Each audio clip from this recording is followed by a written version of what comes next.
Bien, les vamos a dar la bienvenida a todos ustedes a este segundo Seminario Internacional CEDLE, Cómo liderar escuelas vulnerables, aprendizajes para directivos escolares desde la experiencia internacional.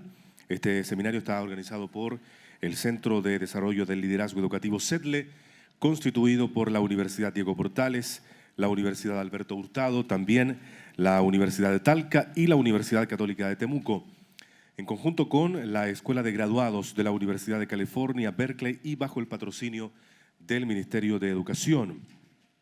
Por supuesto, queremos agradecer la presencia del director del Centro de Desarrollo del Liderazgo Educativo, don José Weinstein, y también, por supuesto, darle la bienvenida a nuestro invitado internacional, al doctor Christopher Day, académico de la Universidad de Nottingham, Reino Unido, y por supuesto también la bienvenida a los directivos escolares, profesores del sistema escolar, supervisores ministeriales, académicos, profesionales, investigadores, estudiantes de pre- y posgrado que nos acompañan en el día de hoy. A todos ustedes, muy buenos días, bienvenidas y bienvenidos.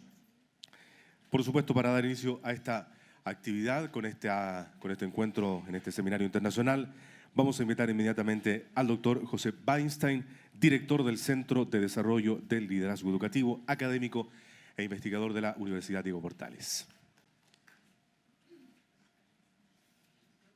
Muy buenos días. Buenos días a todos, a todos. A pesar del frío, tenemos que tener ánimo. Yo creo que esta mañana helada que tenemos en Santiago, pero creemos que para una actividad muy importante, muy interesante. El tema del liderazgo educativo y el liderazgo directivo en particular, ustedes saben que ha sido un tema muy relevado en nuestro país. Al menos desde el año 2005 en adelante notamos una tendencia creciente a diferenciar los roles y a claramente buscar que los directivos escolares sean también líderes educativos y agentes de cambio. Hasta ahí, la verdad es que en nuestro país habíamos operado con la misma legislación con que el año 27 se había creado el Ministerio de Educación y se había hecho, ¿no es cierto?, una asignación en la cual básicamente los directores de escuela, directores de liceo, cumplían con el rol de transmitir las directrices centrales que venían desde la política educativa, le hace el Ministerio de Educación, hacia el centro escolar. Y esa es la tarea principal que tenían en sus manos los directivos escolares. Cómo transmitir bien lo que llegaba de la política educativa. Cómo ser eficientes ejecutores de normas, políticas, iniciativas. Pero desde el año 2005 en adelante se hizo un cambio en la legislación que manifestaba un cambio mayor en la política y que consistió en decir no, esa no es la tarea principal de los directivos escolares. La tarea principal de los directivos escolares es ser agentes de cambio en su escuela y ser líderes quienes encabecen los proyectos educativos que cada escuela tiene. Por lo tanto, hay un cambio muy radical respecto de lo que se les pedía a los directivos escolares a lo que se les empezó a pedir hace muy poco tiempo atrás, hace solo una década. Y de ahí en adelante, de manera no siempre consistente, la política educativa ha ido dándole más facultades, más atribuciones a los directivos escolares. Solamente para llevar un ejemplo actual, si vemos el estatuto, la nueva carrera docente, ¿no es cierto?, recientemente legislada, podremos ver que en ella hay al menos 3 nuevas responsabilidades que tienen los directivos escolares. Ellos por de pronto incorporan algo que es nuevo, que es el hecho de tener que elaborar planes de desarrollo profesional para todos los docentes que trabajan en su establecimiento. Hasta aquí, ¿no es cierto?, el desarrollo profesional en nuestro país era algo que más bien era como responsabilidad de cada quien. No era algo colectivo, ni era algo en que se tuviese que inmiscuir, ¿ya?, la dirección de la escuela. Eso era hasta por ahí nomás, porque efectivamente si vemos, ¿no es cierto?, en que han sido usados los recursos como la CEP u otros planes de mejora, vemos que los directivos habían incidido mucho en la formación, y sobre todo en la formación colectiva de los docentes. Pues bien, desde la nueva carrera en adelante, los directores y directoras de escuelas tienen que elaborar un plan de desarrollo profesional. Y por lo tanto tienen que empezar a ver también a sus docentes como personas que tienen que crecer profesionalmente y de alguna manera, ¿no es cierto?, asesorarlos en esa dirección. Saber también, ¿no es cierto?, cuál es la oferta de formación que existe. En fin, hay un conjunto de nuevas responsabilidades que aluden a este nuevo rol de líderes educativos. Lo mismo ocurre con un segmento muy específico, que son, ¿no es cierto?, los profesores y profesoras nobles, que por de pronto, ¿no es cierto?, empiezan ahora recién con la nueva carrera a ser reconocidos como docentes que requieren un apoyo especial en este periodo crítico de los primeros años de trabajo en las aulas. Periodo crítico, para ponerlo dramáticamente, porque el 40%, según una investigación de la Universidad de Chile, de los docentes nuevos que se están incorporando a nuestro sistema, el 40% a los 5 años ya ha desertado de la profesión. Estamos hablando de ese nivel de criticidad. Bueno, y es claro que más allá del trabajo que quizás no hicieron del todo bien las universidades al formar esos alumnos como futuros docentes, hay también una responsabilidad de la escuela en cómo se acompaña ese periodo crítico. Pues bien, en la nueva carrera docente se incorpora la mentoría como una actividad regular y se incorpora la responsabilidad de los directivos como quienes tienen que regular también este trabajo de mentoría hacia los nuevos docentes que se incorporan. Por lo tanto, aquí ya no deberá pasar más eso que hemos encontrado en tantas escuelas, ¿no es cierto?, de que uno habla con docentes nuevos y dicen, bueno, no, tuve que batírmela sola, encontré por suerte un profesor que me apañó, ¿no es cierto? Esa palabra que tenemos nosotros que nos ayudó, me apañó. Pero no, ahora debía ser parte muy reconocida explícitamente del trabajo de los directivos, ver, ¿no es cierto?, los profesores nobles que se están incorporando y apoyarlos en su trabajo. Y una tercera tarea adicional que se incorpora, una nueva oportunidad que se amplía más bien, tiene que ver con el tiempo no lectivo. ¿Ya? Esta es tan antigua reivindicación del gremio docente y tan justa reivindicación de ampliar el tiempo que no se está frente a aula y que pasamos, ¿no es cierto?, finalmente del 25% al 30% este año y el 2019 al 35% de tiempo no lectivo. Sin embargo, ¿cómo se va a usar ese tiempo no lectivo? ¿Cómo se garantiza de que ese tiempo sea bien utilizado, tanto individualmente como colectivamente por los docentes? Esa también es tarea del liderazgo directivo. Y déjenme decirle que las experiencias que ya hemos revisado algunas de municipios que han adelantado esta medida, es decir, que ya tienen 35-65, no son alentadoras. En general, cuando uno va a esas escuelas, lo que se encuentra es que los profesores declaran que les ocurre lo mismo que ocurría cuando había un 25% de tiempo no lectivo. La misma sensación de agobio, la no posibilidad ni hábito de trabajar en la escuela, las reuniones y consejos de profesores siguen siendo del mismo calibre, la llevada de tareas y de planificaciones para la casa, para las noches y los fines de semana sigue siendo algo pan de todos los días. Entonces, bueno, esta enorme inversión, porque es enorme, que hace el país en aumentar su tiempo no lectivo, ¿cómo se asegura que efectivamente rinda sus frutos? Ahí también está el trabajo del directivo escolar y del liderazgo. Esto para darle ejemplos, ¿no es cierto? Decir, bueno, aquí hubo un cambio de giro respecto al trabajo del directivo que lo hace cada vez más desafiante, más complejo y al mismo tiempo más entusiasmante desde el punto de vista de los resultados que puede lograr. Resultados, por lo demás, que cada vez están más documentados en la literatura internacional, en la investigación y en las políticas que se están haciendo en otros países. En ese sentido es que nosotros como Centro de Desarrollo del Liderazgo Educativo queremos contribuir con nuestro granito de arena a ir haciendo que el trabajo de potenciar el liderazgo sea cada vez más potente. Y el centro tiene distintos ámbitos, no solo tiene distintas universidades públicas y privadas en Santiago y en otras regiones del país, como se decía, sino que también hay distintas líneas de trabajo. Una es la investigación, que es muy importante porque eso nos va a permitir tener conocimiento de nuestra realidad respecto de qué es lo que ocurre con la dirección escolar. También hay programas de formación, también hay programas innovativos y también estamos haciendo algo que nos importa mucho, que es la transferencia de capacidades a universidades en otros lugares de Chile donde no hay ni una formación de directivo. Y esto lo estamos haciendo básicamente con universidades del norte del país. Porque aquí, ¿no es cierto?, lo que solemos ocurrir es que los directivos tienen diplomados, muchos tienen magíster y así por delante. Y nos faltan algunos que se aventuran con doctorados incluso. Pero lo que vemos en las universidades del norte del país es que esas oportunidades no existen. Y por lo tanto nosotros estamos trabajando con universidades del norte para que esas universidades ofrezcan también ese tipo de oportunidades a los directivos de esas regiones, rompiendo además la lógica de la competencia entre las universidades por una lógica de cooperación, entendiendo que este es un desafío país, que si queremos mejorar nuestra educación, entre otras cosas, tenemos que también mejorar muy fuertemente el liderazgo en nuestra educación. Y que esa es una vía rápida, una vía potente para efectivamente mejorar la calidad de lo que hacemos.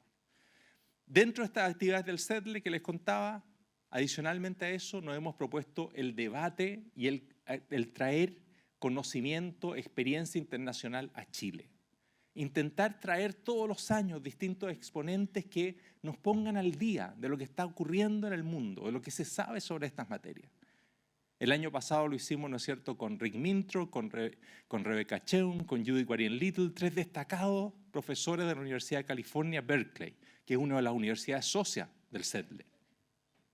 Este año lo hacemos con el profesor Christopher Day, de la Universidad de Nottingham, una autoridad mundial en esta materia, en el tema del liderazgo.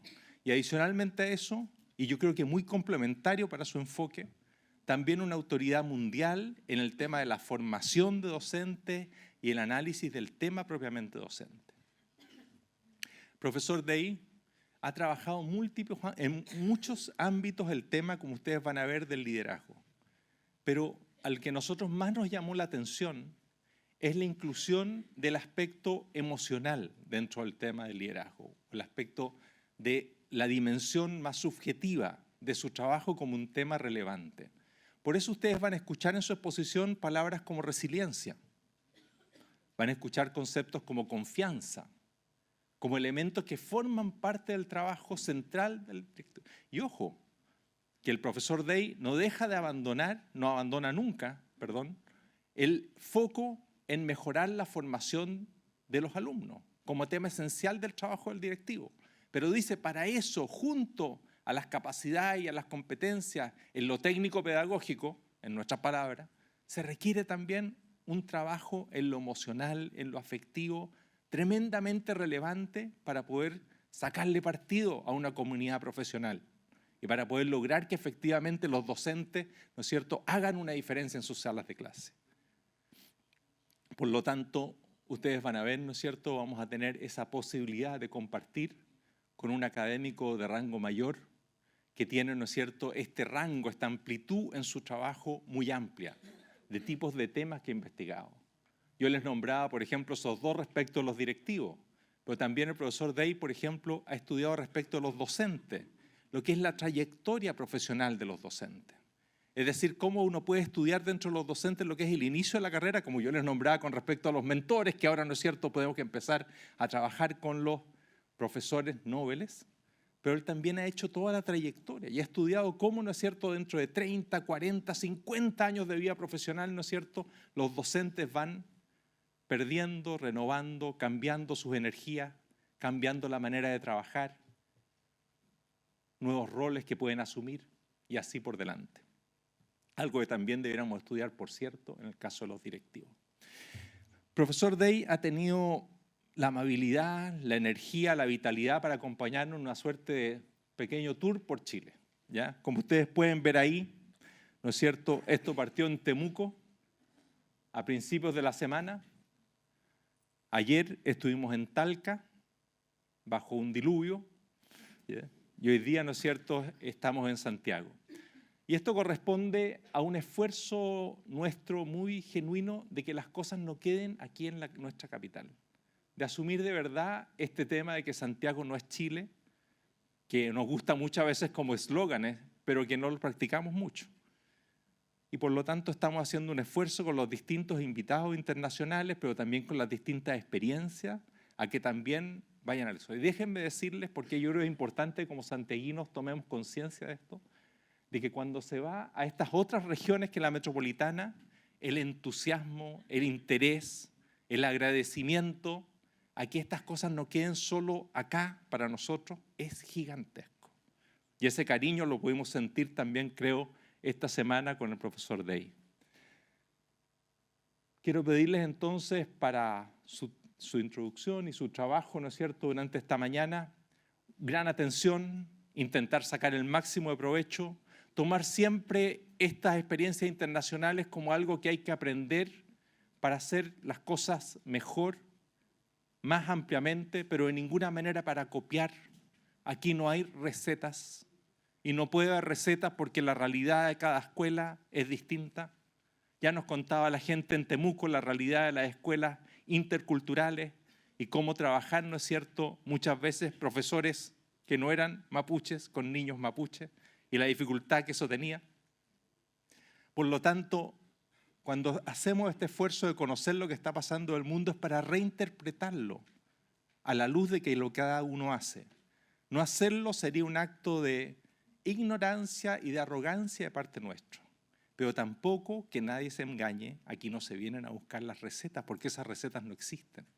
Y cuando uno escucha al profesor Day se da cuenta que muchas de las búsquedas que nosotros estamos involucradas son búsquedas que también se están haciendo en otros lugares del mundo. Él actualmente, para que dimensionen el trabajo internacional que realiza, él está haciendo su trabajo en Inglaterra como centro en la Universidad de Nottingham. Adicionalmente a eso, está trabajando en China, en Beijing, y está trabajando en Australia, en Sydney. Y por lo tanto tiene ese rango también, yo decía rango de temas, pero también rango de mirar a lo que está ocurriendo en el mundo. Y créanme que muchos de los dilemas que nosotros tenemos son también dilemas que ahí se tienen. Así que les quiero pedir un aplauso muy especial para el profesor Day por esta mañana. Muchas gracias.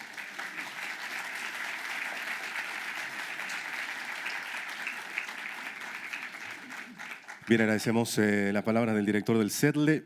Como ustedes ya lo saben, el CEDLE lleva bastante tiempo trabajando. Por lo mismo, a continuación, les vamos a presentar un video que resume precisamente el primer año de vida del CEDLE. Atención. Somos CEDLE, Centro de Desarrollo de Liderazgo Educativo, un centro académico orientado a desarrollar el liderazgo de los equipos directivos y de los niveles intermedios, conformado por la Universidad Diego Portales, Universidad Alberto Hurtado, Universidad de Talca y Universidad Católica de Temuco, junto a la Escuela de Graduados de Educación de la Universidad de California, Berkeley. Nacimos en enero de 2016, a través de una invitación del Ministerio de Educación, e inspirados en los casos de éxito de países como Inglaterra, Canadá y Australia. Desarrollamos una metodología de trabajo sustentada bajo 5 pilares fundamentales: la visión de los directivos como agentes de cambio y mejoramiento escolar, el liderazgo distribuido entre los miembros de una comunidad educativa, la integración sistemática del conocimiento, el desarrollo de capacidades formativas, ser el referente nacional en políticas de fomento del liderazgo escolar. Hoy queremos compartir la experiencia de nuestro primer año de vida. Bajo esta guía, nos trazamos objetivos a 4 años plazo y dentro de 4 líneas principales de trabajo: investigación y políticas, innovación y desarrollo de modelos y prácticas, formación y desarrollo de estrategias formativas, desarrollo de capacidades e instituciones formadoras. Y a lo largo del año, realizamos seminarios, talleres, conferencias online, cursos y diplomados, y tuvimos 6 invitados internacionales. Desarrollamos un seminario internacional junto a expertas de UC Berkeley y 4 talleres nacionales en alianza con expertos en liderazgo escolar. También llevamos a cabo proyectos editoriales, publicando 3 cuadernos técnicos y el primer libro de la serie Liderazgo Educativo.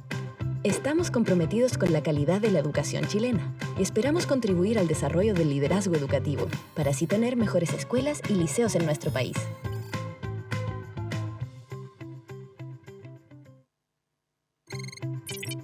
Somos CEDLE, Centro de Desarrollo.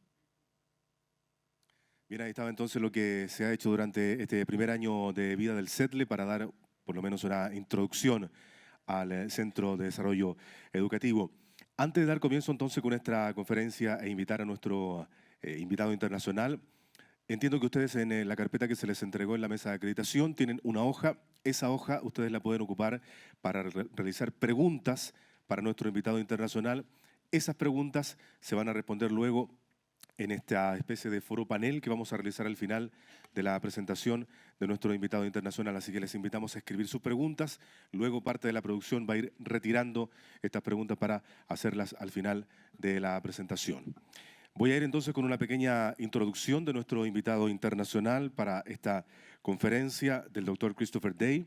Él es profesor emérito de Educación de la Facultad de Ciencias Sociales de la Universidad de Nottingham y coordinador del Centro de Investigación sobre Liderazgo y Gestión de la Educación. Durante los últimos 20 años ha dirigido y sigue liderando proyectos de investigación y desarrollo en su país, Europa y también a nivel internacional en las áreas de educación y también liderazgo escolar. Sus intereses se centran en la calidad de la enseñanza, también el liderazgo escolar, mejoramiento y también la efectividad. Y dentro de estos, comprender cómo las escuelas, las redes escolares y las universidades pueden proporcionar una gestión y un apoyo eficaz para el desarrollo profesional y también el bienestar y la eficacia a largo plazo de los docentes y directivos a través de la investigación y también de la enseñanza. En el día de hoy nos va a acompañar acá en la Universidad Diego Portales con la conferencia denominada, como ustedes ya lo pueden ver ahí, Cómo liderar escuelas vulnerables, aprendizajes para directivos escolares desde la experiencia internacional. Sin más preámbulos, entonces vamos a recibir con un cálido aplauso al doctor Christopher Day.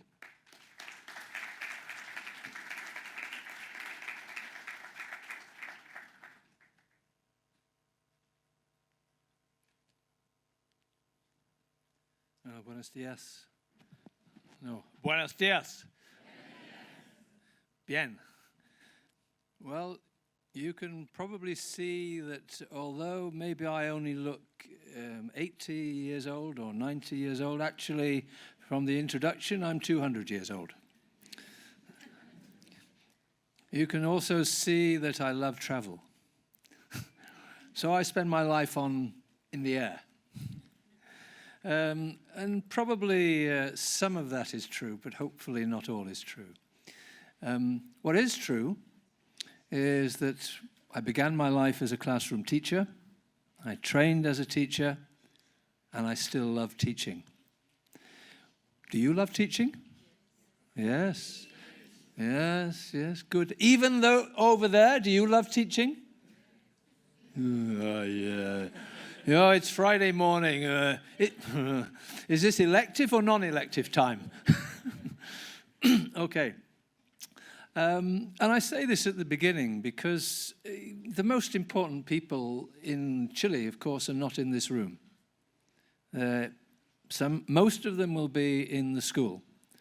I'm talking about children and young people. That's why we're here. That's why we do what we do. That's why I hope that most of us love what we do. Do you love what you do? Yes. Still not enough. Okay, and I know some of you will not be teaching children and young people at the moment. Some of you will not be principals at the moment. Some of you will be more experienced principals, some less experienced principals. So we have a great mix here today. And so for me, in thanking Jose for the invitation to continue to travel, even when in a different country, to thank him for the invitation. I think it's a privilege to be here. It's a privilege for me. I feel it's a privilege to share.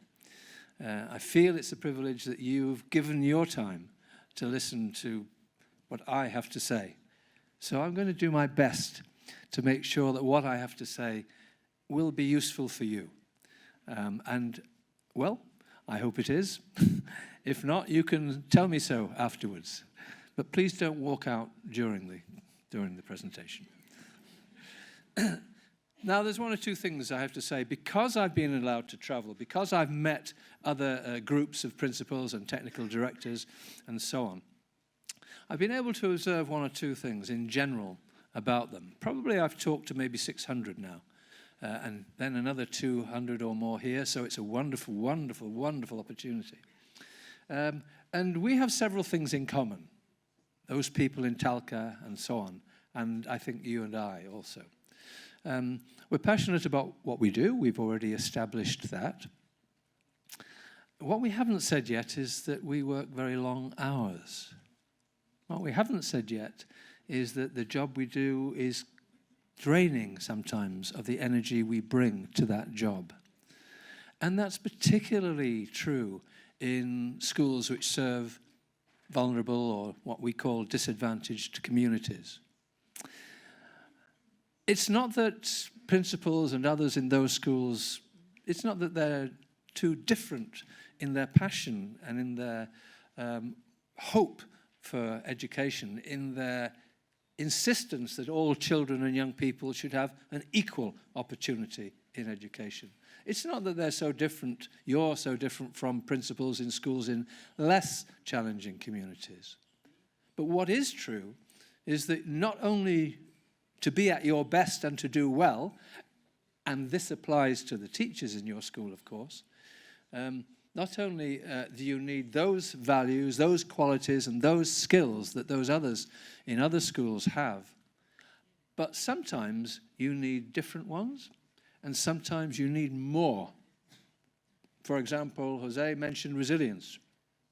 It's not too hard to imagine that if you're working in a challenging school, in a challenging context, maybe you need to have more reserves of resilience than those who work in less challenging schools.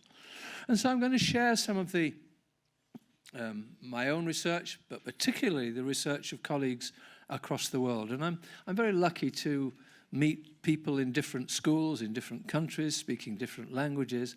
But I'm particularly interested in those who work in disadvantaged communities or serve disadvantaged communities. And partly that's my own biography. Partly that's because when I was at school, I was a failure, more or less. So unlike many of my colleagues who work in universities, who have only experienced success in their work, in their lives, I've experienced failure also.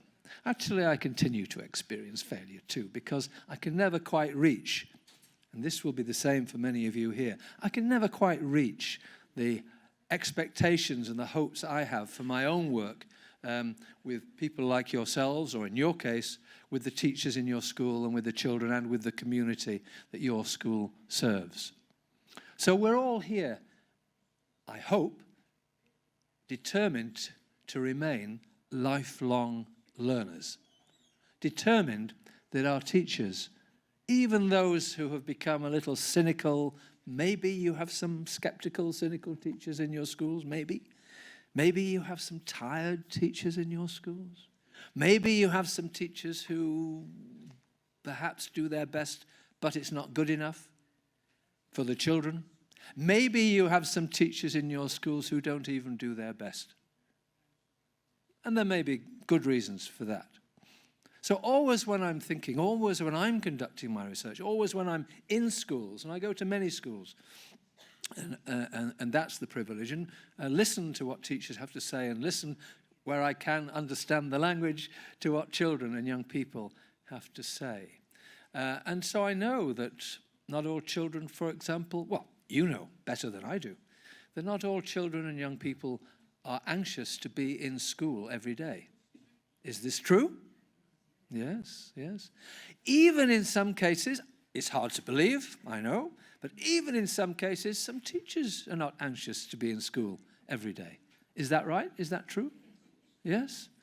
And so your job, you know your job, is to help those teachers recognize that there is a need in those children, a continuing need in those children and young people and the communities from which they are drawn, to be taught by teachers who always teach to their best, who always teach well.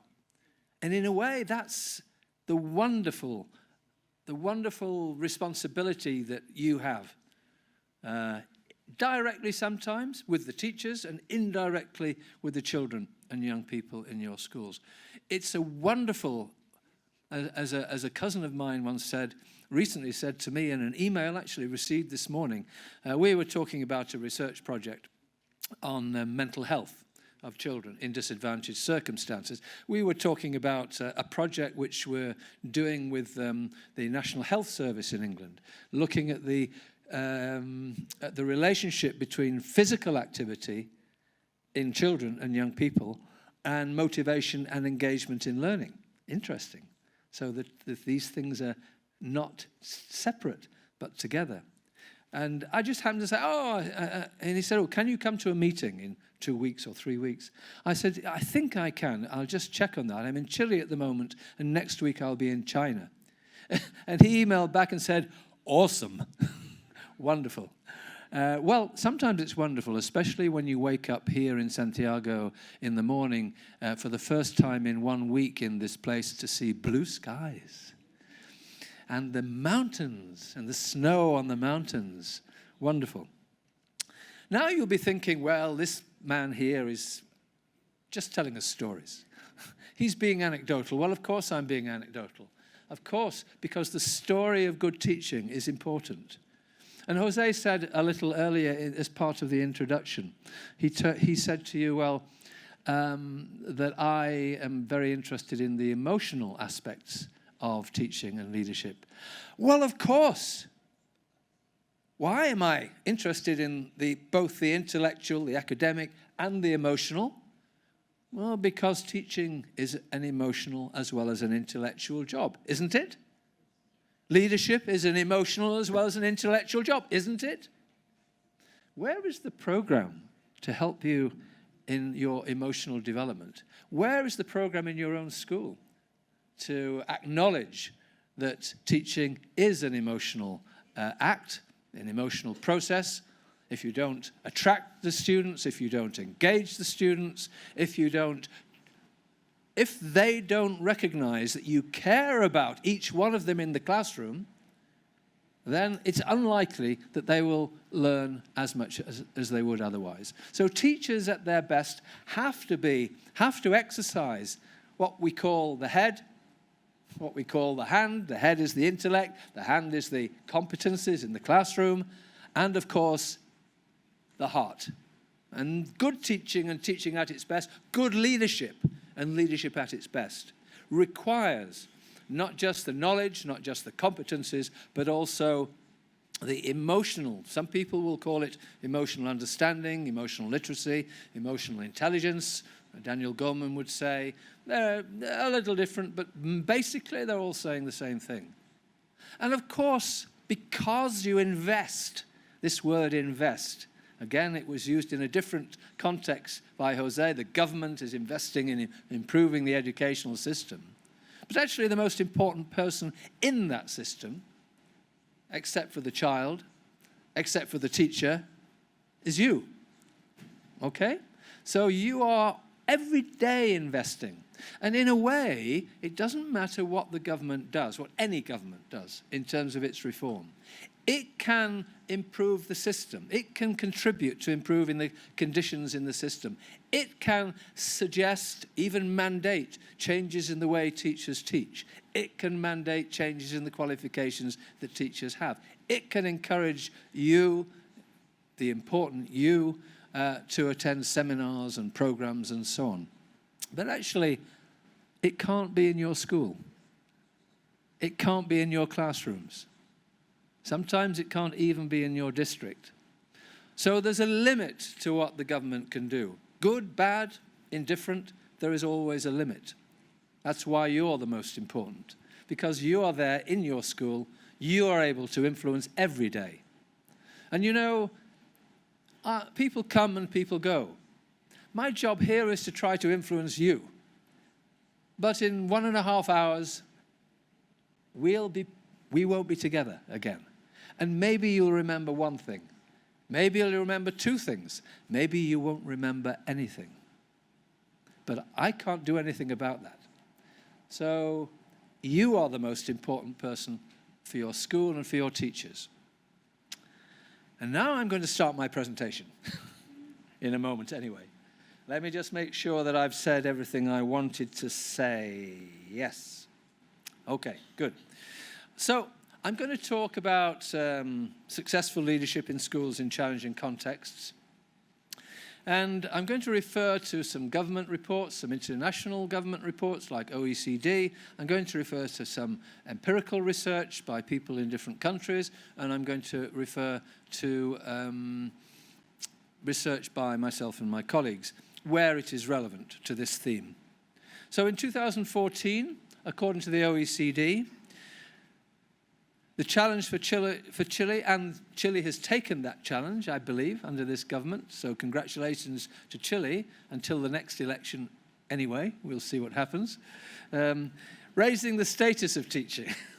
Yes, it's problematic, isn't it? In every country. Because we have to remember that politicians are elected for 3 or 4 or 5 years, and then maybe no longer. So if you're an ambitious politician, everything you want to achieve has to be achieved in that period.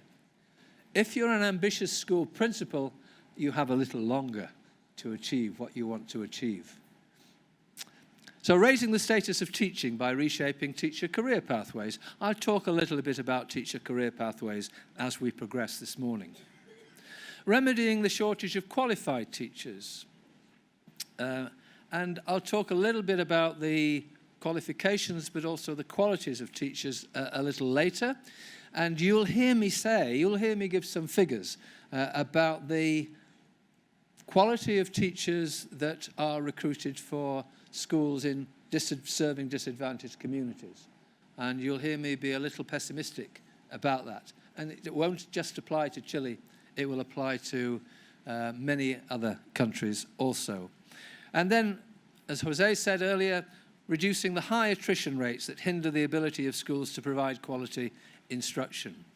Now, I am aware that I think for most of you, if not all of you, you don't have a choice. You cannot appoint the staff who teach in your school. Is that right?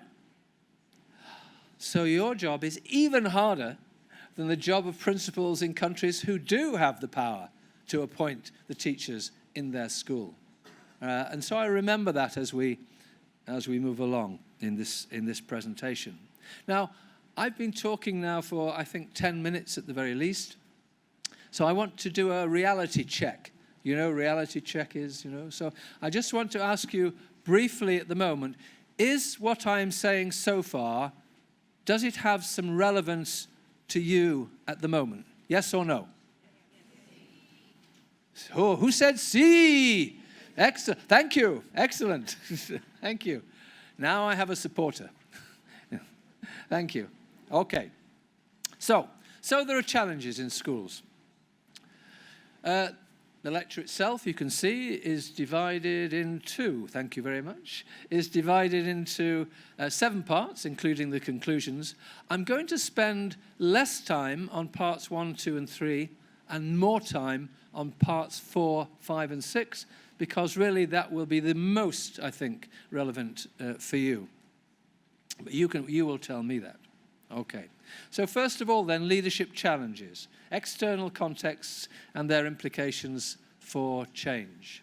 Now, every principal in every school has to deal with external contexts. Every principal in every school has to deal with change. You can come in. Yeah, come on. You can come in.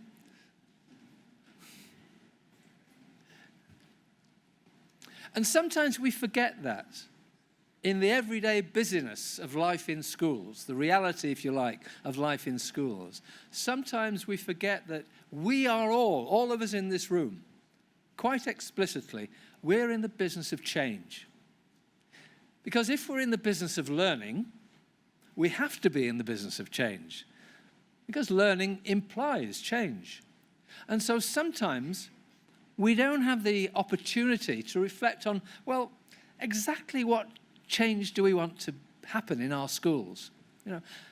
Before the question, how do we want to achieve it, we need to know what's the vision, what are the values we want to promote, we want to communicate, we want to fashion, if you like, in our schools. And they may be the same or they may be different. And as you reflect on this, and I hope you will reflect throughout this brief lecture, just reflect on, if I came to your school or if a stranger came to your school and they spoke to you and they said to you, well, can you tell me about the values and the vision for the school in terms of the education of the students and possibly the education of the community even in your school?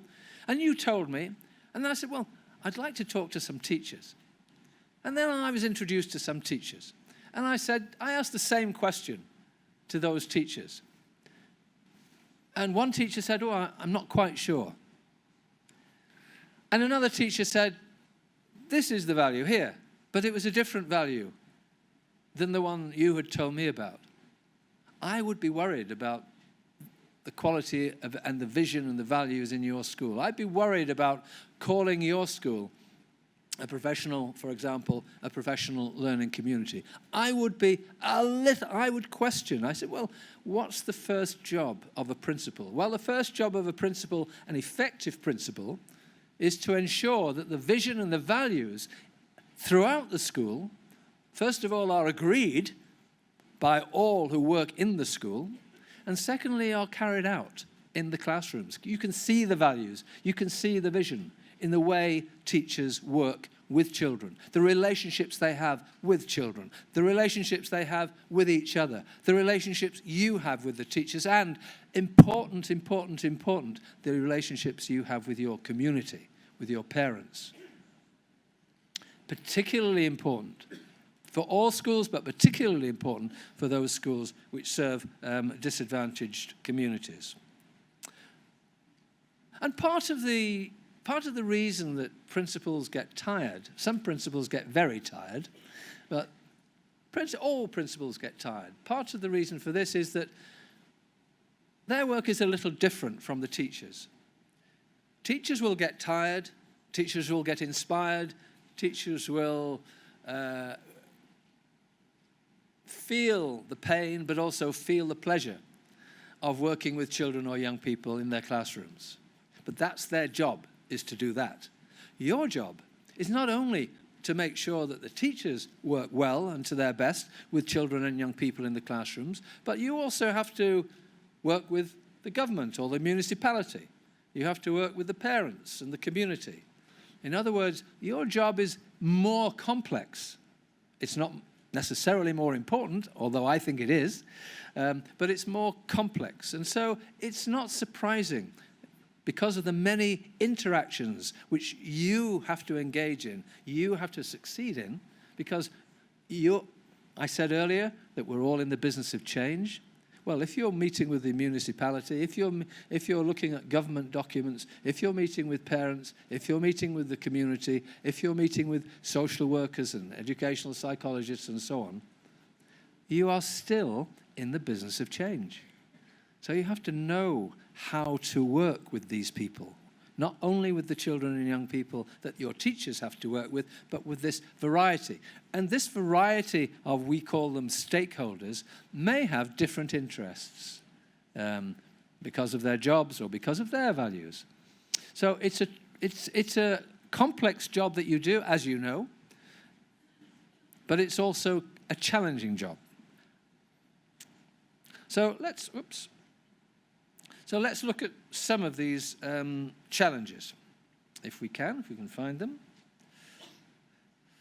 First of all, the policy concerns. Well, policy concerns are the same for every country now in the world. And you can see what the two policy concerns are, and there's good reasons for those concerns. We cannot disagree. We cannot disagree that we want to develop what sociologists would call human capital. In other words, the best of progress and the best of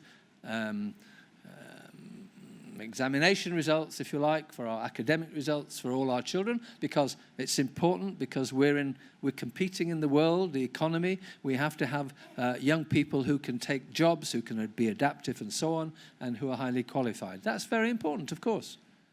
But equally, it's important that all of those children contribute to the formation and the further development of a society which is less conflicted, perhaps, which is more harmonious, perhaps, in which we don't have those at the top and those at the bottom and so on. There's a more equal distribution, if you like, not just of wealth, but also of talent. And of course, you know, and again, in many countries in the world, this would be true, that there's an association between the initial or pre-service training of teachers and theory. And these theories are not always appreciated by practicing teachers and schools and so on and so forth.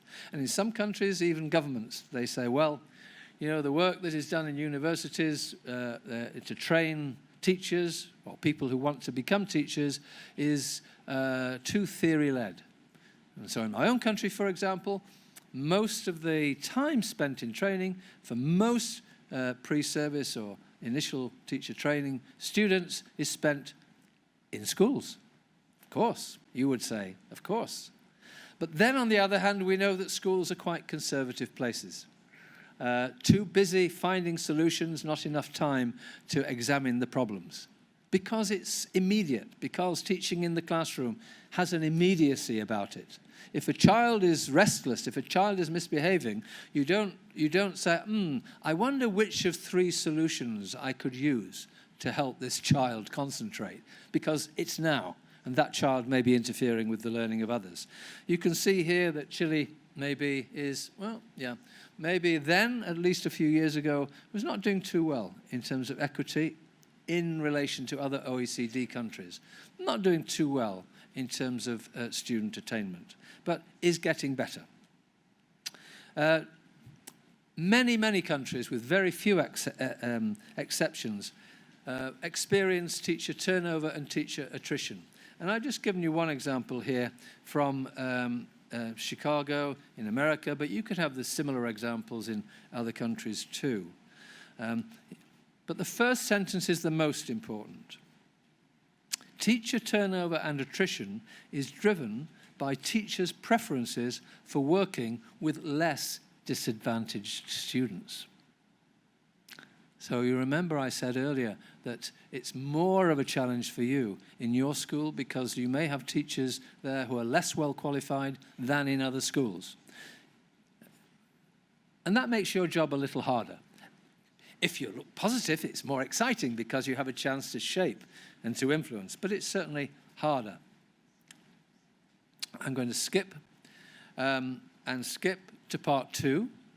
I'm well known already in Chile for spending more time in my lecture than I'm supposed to do. So I'm going to try and be more efficient this morning, especially for you because it's Friday. Okay. So part 2. Life in schools, a different kind of reality than we see in government policy. And workplace conditions, well, I'm sure, and this is a synthesis, if you like, from research in many countries. First of all, there's more pressure. There are increased expectations of teachers, of schools, and of head teachers. Is this true? Yeah, it's true. It's hard to hear you because of these fans. Would you speak a little louder, perhaps? Is it true? Oh, wonderful. Yes, good. Okay. Turbulent contexts, taking complex problems seriously and engaging with others in finding solutions. So we don't live in a passive society, if you like. We live in a place in Chile, in England, in the USA, in Australia, where things are not equal. And this is particularly true in relation to children and young people in challenging contexts. But the third one is very important too, because it relates directly to you. In many countries, teachers tell us researchers, not just me, but other researchers in other countries, they tell us that their head teachers, their principals, are a little incognito in their leadership. They don't see them very much around the school. The principals, of course, have important administrative and bureaucratic tasks to perform, many forms to fill in, many papers to sign and read, and so on. And so their principals often remain in their offices during the day. All the research on effective school principals tells us that part of their effectiveness can be seen in their presence. We have the word presence around the school. And so they complete their administrative and bureaucratic tasks either before the children and young people come or after they've left. This, of course, makes the day longer for them, and we know that principals work, effective principals, yes, they work longer hours, but they do so because they're passionate, because they're committed, because they want people to improve. And improvement is never enough. Do you know, even in schools which are regarded by external inspectors, for example, in some countries, as successful, even in those schools, you can ask the teachers, you can ask the principal, and they will say, no, we still have more of our journey to take. We still want to do even better than it seems that we're doing. So those principals have high expectations. The teachers in the classrooms have high expectations. And we often hear in some of the critical reports of teacher stress because, again, sometimes because of the behavior in the classroom, sometimes because of the extra tasks that governments are asking them to perform, sometimes they're stressed because of the principal. You never know. But in good schools, in effective schools, we still see teachers who are stressed. But that stress is more positive. They say, yes, we're stressed, and we're receiving support from our principals and from others, and we don't mind and our families, and we don't mind being stressed because we can see that the children and the young people are benefiting from what we're doing. That's why we're here. It's an interesting dichotomy, really. We're stressed, but we want to continue to be stressed because we can see that we're making a difference, making a positive difference with the children. Okay, and the rest you can read for yourself. But the last one I'll talk a little bit more about later is the emotional resilience, you can see, and moral purpose. And the workplace conditions continue. Under or poorly qualified teachers, excessive workload. Look at the average in the OECD, and you'll see that teachers in Chile work more hours than the average. And you can say that, therefore, it might be that those conditions make the work a little more stressful for them. And that means that your job is more complicated, because your job is not with children and young people. Your job is with your teachers. You are mainly responsible for the culture of the school, how we do things around here, who we are around here, as some people have said, and for establishing the conditions by which teachers are motivated to teach well and to their best. Because it's the teachers who are with the children every day. Rapid pace and uncertainties of change, pupil diversity and behavior. Let's not forget that at the end of every day, if you work in a school serving a disadvantaged community, let's not forget that at the end of every day, the children go back into this often dysfunctional, conflicted community from which they're drawn. And if you look at some of the quantitative research, for example, in different countries, you can see that around about 50%, they say, of the influence on children and young people's learning is in those communities, because that's where they spend most of their time, from their peers and from their adults and the norms and the values of those communities. And so already you're fighting in a school serving a disadvantaged community. Actually, it's more exciting, it's more challenging, but you know you can't solve all the problems, but you still try, don't you? Yes. And no one else in the school is more responsible than you for having hope, for communicating hope in the school.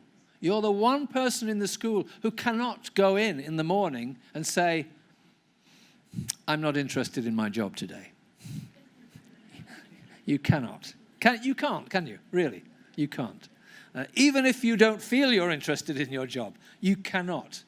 And that will be catastrophic for the staff and ultimately for the children and young people. And I was working with an elementary school, an urban elementary school, serving a highly disadvantaged community in my own, one of the university towns in Nottingham. And I was working with a new head teacher there. who'd been a deputy principal before, and she'd come into this school, and she turned this school around. And I may tell you a little more about that later, if we have the time.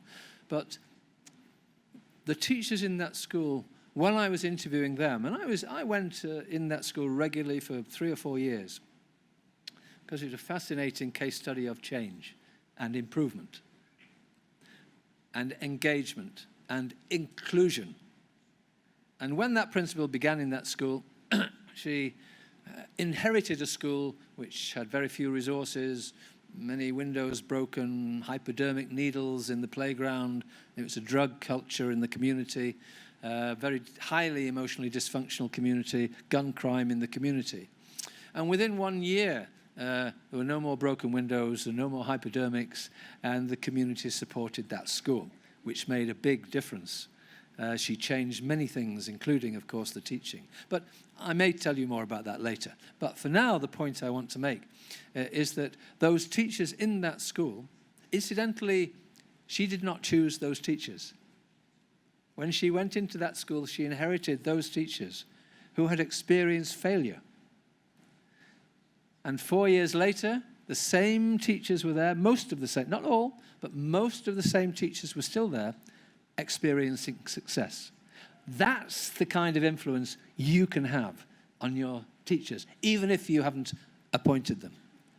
And when I was speaking and listening to these teachers, this is what they were telling me. They were saying, well, we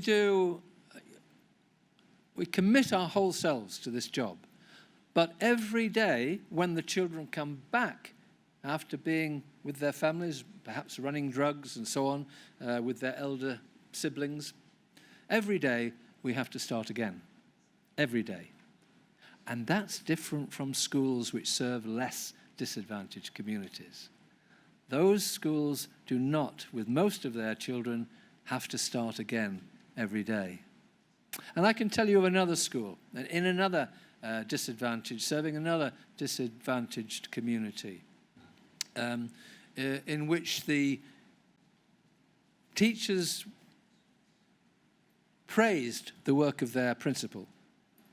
And they praised the work of their principal not for their administrative skills, not for their management skills, but for their leadership skills and their leadership qualities. And in particular, the individualized support, which that principal, emotional support, which that principal was able to give to the teachers when they needed it, to help to continue to restore or build the capacity that those teachers had to work emotionally and academically in the classroom, for which, of course, they needed reserves of resilience. And we'll talk a little bit more about that later, if we have time. So that's why here, in the bottom of that slide, I've used the words possibilities of diminished commitment, disengagement, reduced capacity for resilience, and of course, in the extreme, we have the burnout. And if we have the burnout and the teacher is still in the classroom, I'm sorry for the children. I'm sorry for the teacher. And if we have the burnout and the teacher is ill and cannot come to school, I'm sorry for the teacher and I'm sorry for the children. And so what we must do if we're to be successful is not only to keep children coming to the school, because of course, if they don't come, they're not learning, but also keep them engaged in the learning once we get them into the school. And to be engaged in learning means you need a teacher who is engaged with you in that learning. You know that, don't you? Yeah? One voice only over here. You know that, don't you? Yes. Go, oh, thank you. Good. Another supporter over there. Excellent. Good. So, what we're seeing as a worldwide phenomenon, and it's different in different countries, it moves at different paces, but it's always in the same direction. So it affects you, it affects people in China, it affects people in Australia or Africa, wherever you go, is the move in schools is an acknowledgement that it's not enough if you want to be effective. It's not enough to be a manager. You have to be a leader. Now, if you're a good leader, you're also you also need to be a good manager. But to be a good manager only does not imply that you're a good leader. In fact, the reverse, really. So the movement in all countries in training of principals, whether it's initial training of principals or induction or renewal of experienced principals, values and work, is changing the patterns of roles as managers to leaders of what we call leaders of learning. So it's not enough that you have a technical director in your school who is responsible for the learning. Actually, you have to be responsible for the learning with that technical director. And being responsible means knowing about the different ways in which learning can occur so that it will benefit the students. So it's a knowledge of, and it's an appreciation of, if you like. And again, this can be passed to the teachers in different ways. And so it's transformational and instructional leadership. Now, there'll be some of you in this room who are familiar with those terms and some who may not. Just to say, for those who are not familiar with those terms, what we do know from empirical, mixed methods empirical research in Australia, in America, and in my own country, large-scale research, what we do know is that effective principals do not adopt particular theoretical models of leadership. They demonstrate different aspects, a synergy, if you like, between different aspects of those. But what we do know is that the core business of schools is teaching and learning and achievement, and that principals cannot help that core business expand and increase and improve unless they have the necessary values, vision, and interpersonal relationships.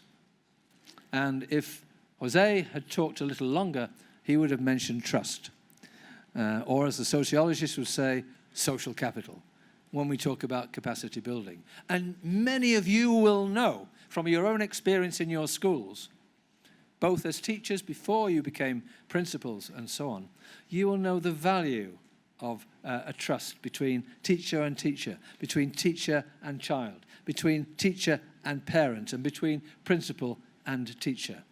And you will know that where there is trust, it can act in two ways. It can act as a glue to keep people together, sometimes against the forces of the outside world sometimes. But it can also act as a lubricant, something which allows you to talk to each other and not have to take notes and say, well, did we agree on this 1 month ago at our meeting? You know, this is less important than the, if you like, partly the benevolence, partly the understanding that you have with your teachers and parents and community and so on, if you can grow trust. And trust is not easy to grow. And some of you will know that trust is very easy to go, to leave. It doesn't take much sometimes. Because the work that you do is complicated, and we get tired and so on. Okay. So, I want to move on. Governments are concerned with retention. We'd all like our best teachers to stay with us in our school. But actually, no, we wouldn't. We'd like all our teachers to stay in their school, in our schools, provided that they were able to and willing to teach to their best and well, what we call quality retention. It's not enough to put people in front of children or young people in schools. We have to put people who are willing and able to teach to their best and well in front of those children. So it's the quality. Now, I think Jose mentioned in the introduction the work that I and others have done on teachers' work and lives and variations in teachers' work and lives. And you know, sometimes, maybe you know some of these people, maybe even you have experienced this in your career life. There are some people who begin teaching with a passion, with a commitment. And 5 years later, 10 years later, 15 years later, 20 years later, somehow that passion has become eroded. Sometimes it's forgotten. There are people who begin to teach with a commitment to their own learning. And yet, for some of them, 5 years or 10 years or 15 years or 20 years later, they're not interested in their learning. They're only interested in the children or the young people's learning. It's what someone called many years ago a toxic school, where a school only recognizes the value of learning of pupils, but fails to recognize the complementary value of learning for the adults in that school. And learning, of course, never ends, does it? That's why you're here today. That's why I do research, that's why we do research. That's why I'm able to travel and visit other schools, because I learn from this. We learn from this. Teachers who don't learn, who have stopped learning, are not doing any favors for the children and young people they teach. And we talk about, some people talk about continuous learning. I disagree. On a Friday afternoon, this week, this afternoon, when you get home, do you really want to continue to be learning? Or would you rather have a glass of wine or watch TV? There's the answer. So we can talk about continuing learning. That's okay, because it allows us to have breaks.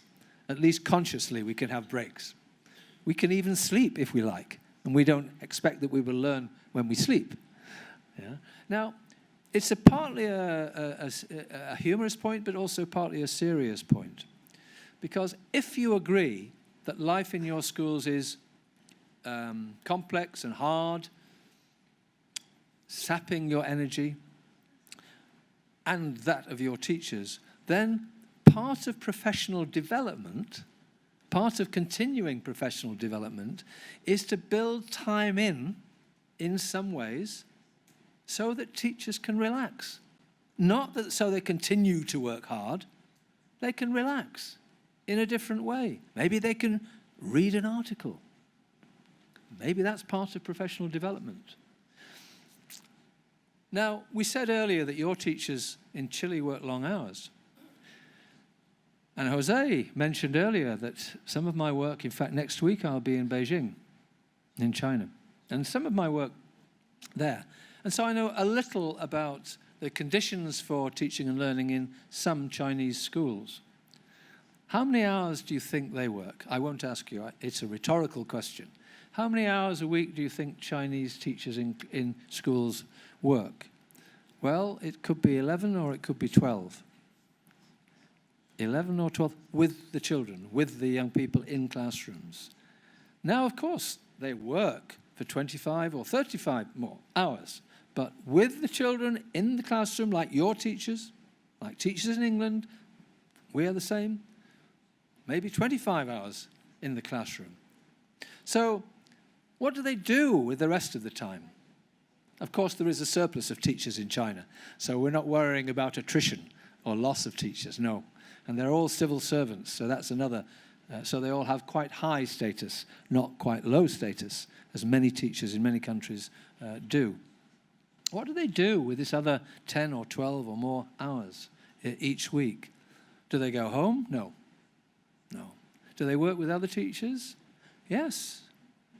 Do they run clubs and societies, non-academic sometimes for the children? Yes, they do. Do they read? Yes. Do you know that every teacher in China is expected to write and publish something about their teaching? It's not a big tome, it's not huge, but there's an expectation that they will, in other words, that they will be able to reflect on what they do and why they do it on a regular basis. Now, there are other things not so good about China, of course, but I'm just telling you that it's not the same in every country. And where was this thing? Have any of you heard of lesson study? Anyone? Lesson study? No? No? Okay. Well, lesson study is something very simple, and it originated in Japan, and it's widely practiced as part of professional development in China. And it's being taken up in many other countries now. And it's very, very simple. There's nothing, very, very simple.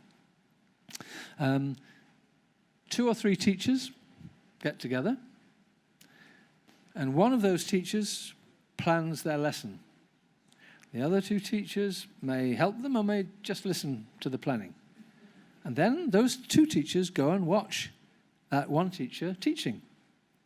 And then after that one teacher has taught, the three of them get together and they talk about the teaching in relation to the purposes of the lesson and so on. And then they help to plan the next one. And then the second teacher does the same, and the third teacher does the same. So they're sharing. So if we talk about capacity building, if we talk about social capital, if we talk about trust, if we talk about professional learning and development, what could be more simple than that, really? And I can hear some of you say, oh, but well, we don't have time to do this. Actually, you don't have time not to do this. If you want your teachers to reflect on what they do so that they can do it better. That's the whole reason. Yeah? And it doesn't matter if for half an hour or 1 hour, two classes are put together, for example. Those children are not going to suffer. Their lives are not going to be shattered. If one teacher teaches, if you like, a double group, you know how many in many classes in Chinese schools there are? 40 or 50 students. Yeah. So again, different, but very interesting. And one of the most important things we're told about effective leaders, I'll talk about shortly, is not just that the key dimensions are acknowledged, are recognized of effective leadership, but of those key dimensions, the most important one, research tells us, is promoting and engaging in professional learning and development. Right? So of all the key dimensions that effective leadership, effective leaders in schools, according to international research, is professional leadership and learning and development. I'll show you a chart a little later. Although we have less time now. Every time I say a little later, we have less time to be later. Interesting. Okay, so part 3. What international research tells us about effective leadership? Well, I think you can tell from what I've already been reporting and sharing with you that effective leadership, of course, is essential to improve the efficiency and equity of schooling worldwide. And that's why I love talking to principals, because I know that you are the main people who are able to make a difference to the whole of your school, even perhaps to the community. That's why I love you as principals, because you have that opportunity. I love teachers because they have the opportunity to directly influence. And I hate those teachers who don't like doing what they're doing. I'll tell you a short, even though we haven't time, I'll tell you a short story. Another anecdote, a short. Is it okay? Can I tell you a little story? Yes, please, somebody's saying. Oh, okay. I'll tell you. I told it to the first group but not the second group this week because it seemed to be relevant then, but not the other so. But it's a true story. And as you've already heard, I use airports a lot. In fact, sometimes I feel I live in airports. And so I like you, when you go to a different country or a different place, you have to pass through security. This is called the slow walk through security. So you queue, and you have your bag, your small bag or something, and you're waiting, in the case of a man, to take off his jacket or take off his belt. Sometimes you take off your shoes, and so you know what happens. But it's slow. There's almost always a queue. Well, I was in one of these queues, and there was nothing else to do except listen. So I was listening. And behind me, there were two voices. Fortunately in English, so I could understand them, because you know I'm very limited in my language acquisition. Even though I go to different countries, I'm a terrible language learner. But these were English voices, and it was probably young people, I thought, because I didn't see who they were at the time. And the young lady said to the young man, "What are you going to do when you leave university?" So then I knew immediately they were in their final year at university. And so the young man said, "Well, I also knew they didn't know each other very well, because otherwise why should she be asking him this?" So but they were traveling together. So that was another interesting, but that's a different story. And so he said, "Well, I'm going to use my engineering degree to become an engineer." Oh, okay. Small pause. And I thought, well, and then he asked, of course, he asked the young lady, well, what are you going to do when you leave university? And there was a small pause while she thought about this. And she said, well, I'm not really sure. But he said, well, if I can't do anything else, I'll be a teacher. Yes. Think about what you would have done in that situation if you had heard someone say that. If I can't think of anything else, I'll be a teacher. What would you have done? What would you have thought? Well, you can reflect on this. Shall I tell you what I did? Or shall I keep it secret? No, you have to persuade me. No? Persuade me to tell you. No. I'm easily persuaded, I tell you. Okay. Without thinking. You know, sometimes you do things without thinking. And this occasion, I did it without absolute thinking. I turned around immediately. So then I saw them. And you know, in that microsecond of making a decision, that microsecond you think, thank goodness he's not this tall and this strong. Because what... But it was a microsecond. It wasn't reflection, really. It was this very... And I just said, look, I couldn't help but overhear your conversation. I just want to say to you, looking at the young lady, I said, please do not become a teacher. Because the children and young people need people who want to teach them. Not who are doing it because they can't think of anything else. And then I quickly turned around again. And for one moment I thought, what will happen? Fortunately, nothing happened. And there was silence, absolute silence behind me. And we never made eye contact again in that slow walk through security. So I don't know what happened. But I hope the words that I spoke made a difference to her. And we should all feel strong, shouldn't we? If we're principals of schools or work in university education, we should all feel strongly about this. We do not want people in our schools who don't want to be teachers. Isn't that right? Yes. But of course, the reality is, according to research, there are people who are teaching in schools who maybe now no longer want to be teachers. Even from the beginning, maybe it was a job, a means of earning a living, a means of being secure. And that makes the job of a principal even more challenging. Because for those people who you inherit, your job is to influence them. Your job is to try to turn them around. So after some years even, it may take time, so that then they say, oh, I'm really pleased that you are here leading this school because you have made a difference to me.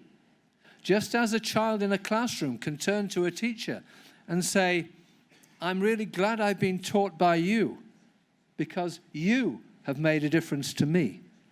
It's about individual differences as well as collective differences that we make. That's why you need high levels of interpersonal skills. That's why you need what I will call professional empathy. You know, empathy is, of course, standing in someone else's shoes and understanding them, but that's not your job.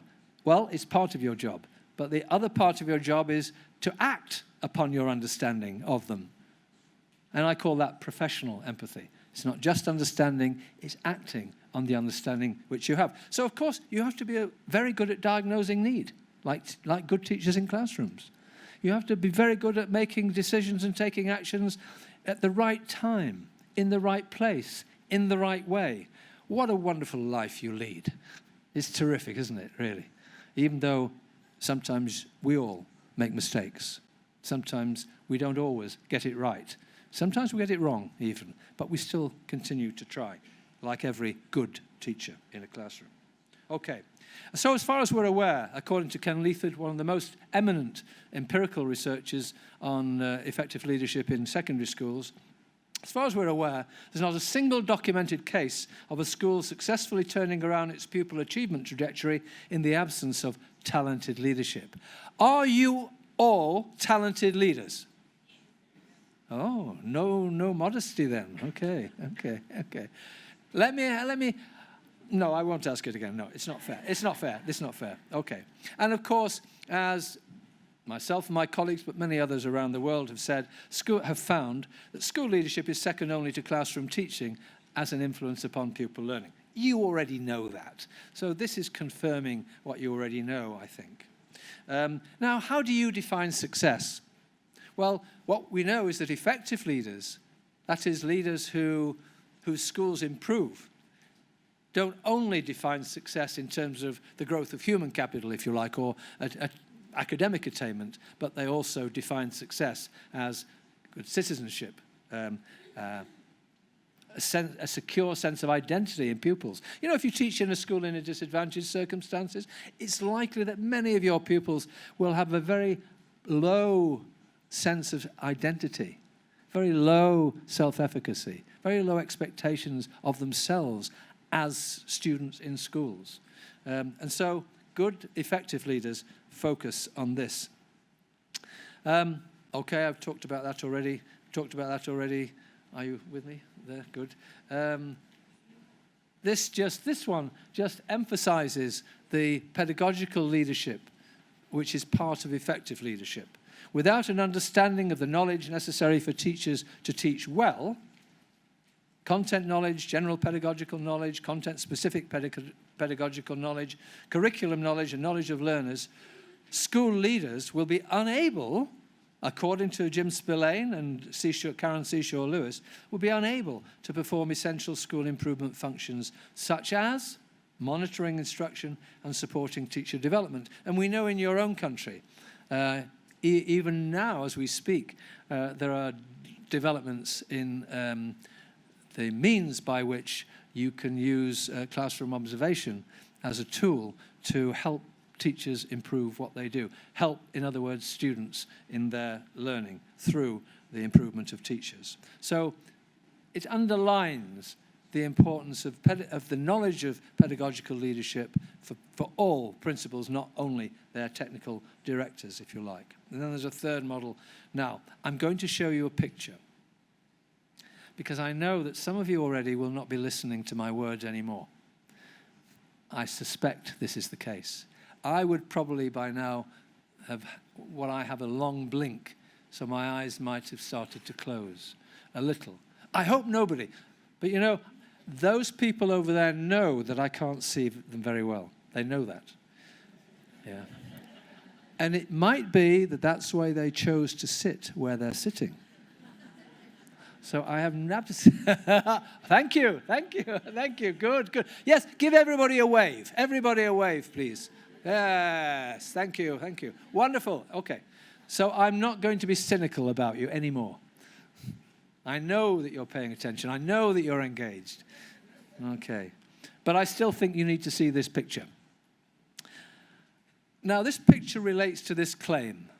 This claim is that successful leadership requires a synergy. In other words, a combination and accumulation of different aspects, if you like, different qualities, different values, different strategies, different behaviors. And some of you may be surprised by what I'm going to show you now, but really it illustrates what successful head teachers who've sustained their success have told us about what they do in order to continue to achieve and work for further success in their schools. And this is what's called, I'm delaying it because I want you to want to see it more. I'm going to show you what's called a structural equation model.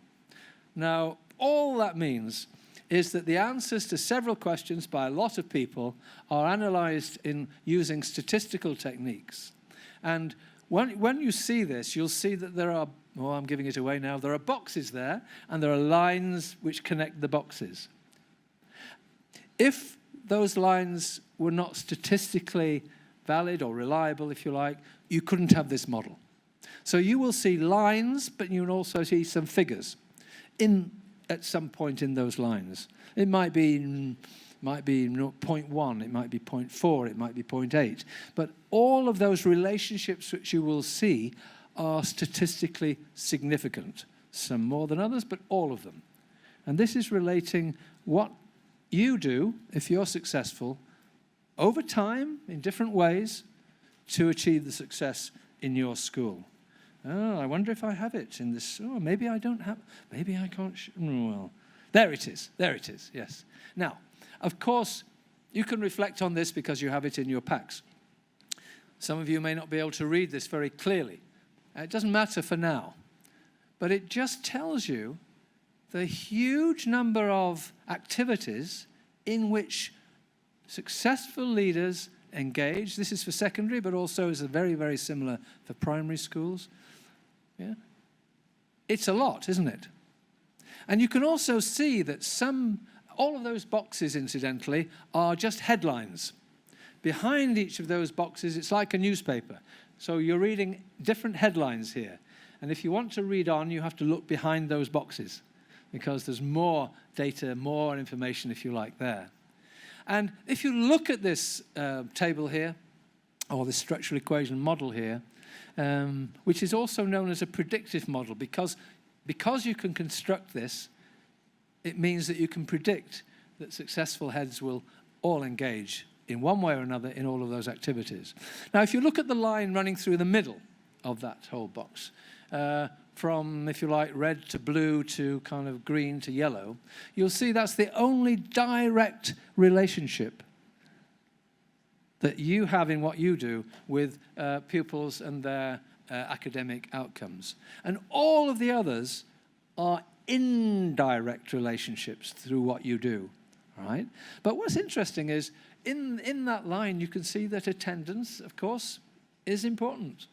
So good heads, when they arrive in the school, make sure attendance is good, and they have different strategies for that. Good heads make sure that behavior is good. Now, what does that mean in practice? Well, it means in practice that there are school-wide policies for behavior for learning. Some people call it behavior management.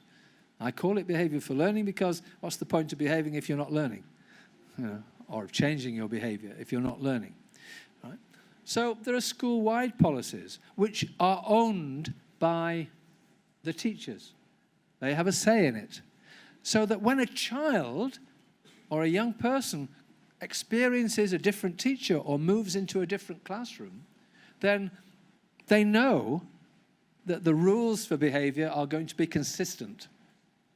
And again, particularly children, young people from disadvantaged communities need stability, need consistency for their confidence, if for nothing else. You know that already. Yeah? Well, we hope.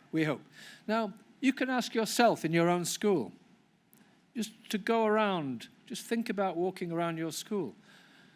Are pupils all treated fairly in the classroom? Or, like me, do you have a particular favorite group in the classroom and a less favored group over there? Although now, because you waved, you're more favored. This group over here is less favored. So I'm changing my mind because they think that because they're close, I won't look at them very much. They think that. Actually, I've always, when I began as a teacher, I had an outside inspector come to see me teach. And he was fine, and, I was doing okay. And he said, well, there's one criticism I want to make. He said, you favor the right-hand side of the classroom. And you don't favor, with your eye contact, the left-hand side of the classroom. It's funny because I'm left-handed, but you can see that I didn't learn anything from that inspector because still I'm favoring this and not this. Which brings me to a different point. It's a point about teachers, and it's a point about learning from experience. Do you really believe that we all learn from experience? No. Somebody in the front row is nodding there. She believes it. Well, sometimes we do, but sometimes we don't. And the point I'm making is that in your schools, there'll be teachers who are young teachers who are in the middle of their career, if you like. Thank you very much. I'm being prompted. And teachers in the later phases of their career. And you also will be in the early phase of principalship, in the middle phase of principalship, in the later, maybe some of you, phase of principalship. And in the olden days, what we used to believe, what the theory tells us, is there's a clear line from novice And still, we heard this morning, novice principals, novice teachers. From novice, which goes through to advanced beginner, which goes through to competent, which goes through to proficient, and then which goes through to expert. And so that as you gain more experience, you'll pass through these stages. So that by the time that you're in your later career, you will be an expert. Well, you know in your schools there are some teachers in the later career who are not yet an expert. And there are some teachers in the middle of the career who are already experts, but in 5 years' time may not be, because they may have stopped learning for some reason. So in other words, growth, if you like, when we talk about, thank you very much, I've got a lovely smile from somebody here. It's wonderful. You're my favorite now. But don't tell anyone else yet. Okay. So it may be that there'll be an expert teacher in year 3 of their work. It may be. It's interesting when you think about teaching as against other occupations. Teaching is the only occupation, I think, where the moment you're qualified, you're expected to do exactly the same work that somebody who's already been there for 5 years, 10 years, 15 years, 20, you're expected to manage and lead a class in their learning and achievement. And although there are 30% now, if you like, and we have it in England also, and many other countries are adopting this model where in your first year of teaching, you don't have what we call a full load, a full class load. Although that is now the case, it doesn't necessarily mean that you're going to get better because you have more time to reflect. Depends on the quality of the reflection. Depends upon the quality of leadership, because it will be you as principals who are, if you like, planning what will happen in that time which is now available. And if you're not planning it, you'll certainly be monitoring the effects of it and the impact of it on your teachers. Okay, so you had a look. You had a look at that, and now I'm moving on. I'm being moved on by my boss over here to 4 broad phases of school development. And so we're in a society, many countries now, are in a society of I want it now. Young people want it now. Older people begin to say, I want it now. I want a television now. I want a game, whatever it is. I want an iPhone 7 now. I want to go and travel now, and so on. Don't keep me waiting. It's a problem for teachers. This is not part of this lecture, but elsewhere I've written, and others have written, about one of the difficulties for teachers in classrooms is that children and young people, because of our technology and the use of social media as well as the technology, as part of the technology, are not prepared to wait as long as they once were for good teaching, if you like, or to understand something. They would like to switch to another channel. But of course, you can't do that with one teacher in a classroom for 1 hour or 40 minutes. You cannot switch to another channel. But that's a different story. That's partly about the effects of, or the possible effects of technology on, for example, children's ability to concentrate for long periods of time. You have technology, you don't need to concentrate for long periods of time. You know, if you want to know the definition of a term, you just put it into your phone and you find the definition of a term. You don't have to look for the book. You don't have to open the book. You don't have to spend all of that time. But there's also some research. Now I'm talking about a different talk now, but there's also some research which would tell you that college students, for example, and not just children at school, if they read most of their texts on screen, read it in a different way than if they read their texts as a hard copy, if you like. They think about it in a different way. They're more easily distracted. They will maybe leave the text and do something else and come back to the text if it's on screen, because they can do that. More difficult, if you like, with hard copy. There's some research emerging which questions even how we learn, if you like, through technology. It's not the magic formula, maybe, that sometimes we thought it was. Anyway, 4 phases of school development. Now, it's a good exercise for you who have been a principal for a while now to reflect upon what did I do when I first came into the school? What was it like? You could do it with a friend, a critical friend from another school, or even from your own if you have a trusting relationship. And what did I do which made a difference? What combination of things did I do which made a difference? Did I go in and paint the classrooms a different colour? Did I have staff meetings which were not only about information giving and bureaucratic things? Did I maybe have a staff meeting sometimes which was about development, which was focused on that? What did I do? And then what did I do? And how did that affect the school? And now what am I doing? How am I sustaining and growing that? And really this is a synthesis, if you like, from a range of research which tells you that, of course, there are different phases of school development. This is why continuing improvement is important. You can read about this elsewhere if you want to. Part 4. Now we're at the meat, and we only have 2 minutes. No, it's not true. How long do we have? 10 minutes, 15 minutes, 15 minutes, okay. But some of these things which I'm sharing with you now, I've already talked about. But let me start by referring again to what the OECD says about your situation here in your own country. But before I do that, I'm going to ask you again, this is another check, reality check.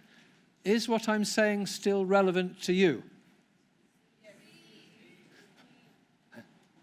And no, you're trying to become my favorite again. Okay, you are. Even that group, is it relevant to you? Wave your hands if it's relevant, please. Thank you, thank you. Well, I got about 80%, so it's not too bad. More than half of Chilean lower secondary school teachers work in schools with more than 30% of socioeconomically disadvantaged backgrounds. Below the TALIS, that's the Teaching and Learning International Survey, of 19.6, or you can call it 20%, all right. So we know a little bit more about the relative disadvantage in the teachers who work in schools in vulnerable circumstances. Unlike teachers in most other countries, teachers from Chile with higher educational attainment are more than 50% less likely to work in schools in serving disadvantaged communities. We said this way back towards the beginning of the session we have together. So you're already more challenged as principals than principals in many other schools are. And then there are disparities between the opportunities for high-quality education that students get in schools in Chile. Now, in other countries. Now, we know that the Chilean government has been and does continue to work to reduce these disparities, but we have to look at what we have as well as what we could have. And so this is something of research which I undertook with a Swedish colleague. So we looked at principals in disadvantaged schools, if you like, in Sweden and in England. And out of that research, one of the things we found is we were able to construct this kind of table. And it shows you what I said almost right at the beginning of our time together this morning. That whilst, of course, all the words in the central column would apply, or almost all of them, would apply to principals in schools in all contexts, you can see some are more essential and some are different for principals in schools which serve disadvantaged contexts or communities. So we see that establishing vision and setting directions, of course, it's essential for all principals in all schools, yeah? But we see that managing the teaching and learning program is challenging for schools serving relatively advantaged communities, but it's more challenging for schools serving disadvantaged communities. We see that building and sustaining staff, at the bottom there, building and sustaining staff motivation and student motivation, commitment, morale, and engagement is challenging for all principals, in all schools, in all contexts. But it's more challenging for those who work in schools serving a relatively higher disadvantaged communities. And again, I'm not going to go through this list. You have it. You can reflect on it if you wish. And again, you can use this list if you want to as part of your staff development in your school.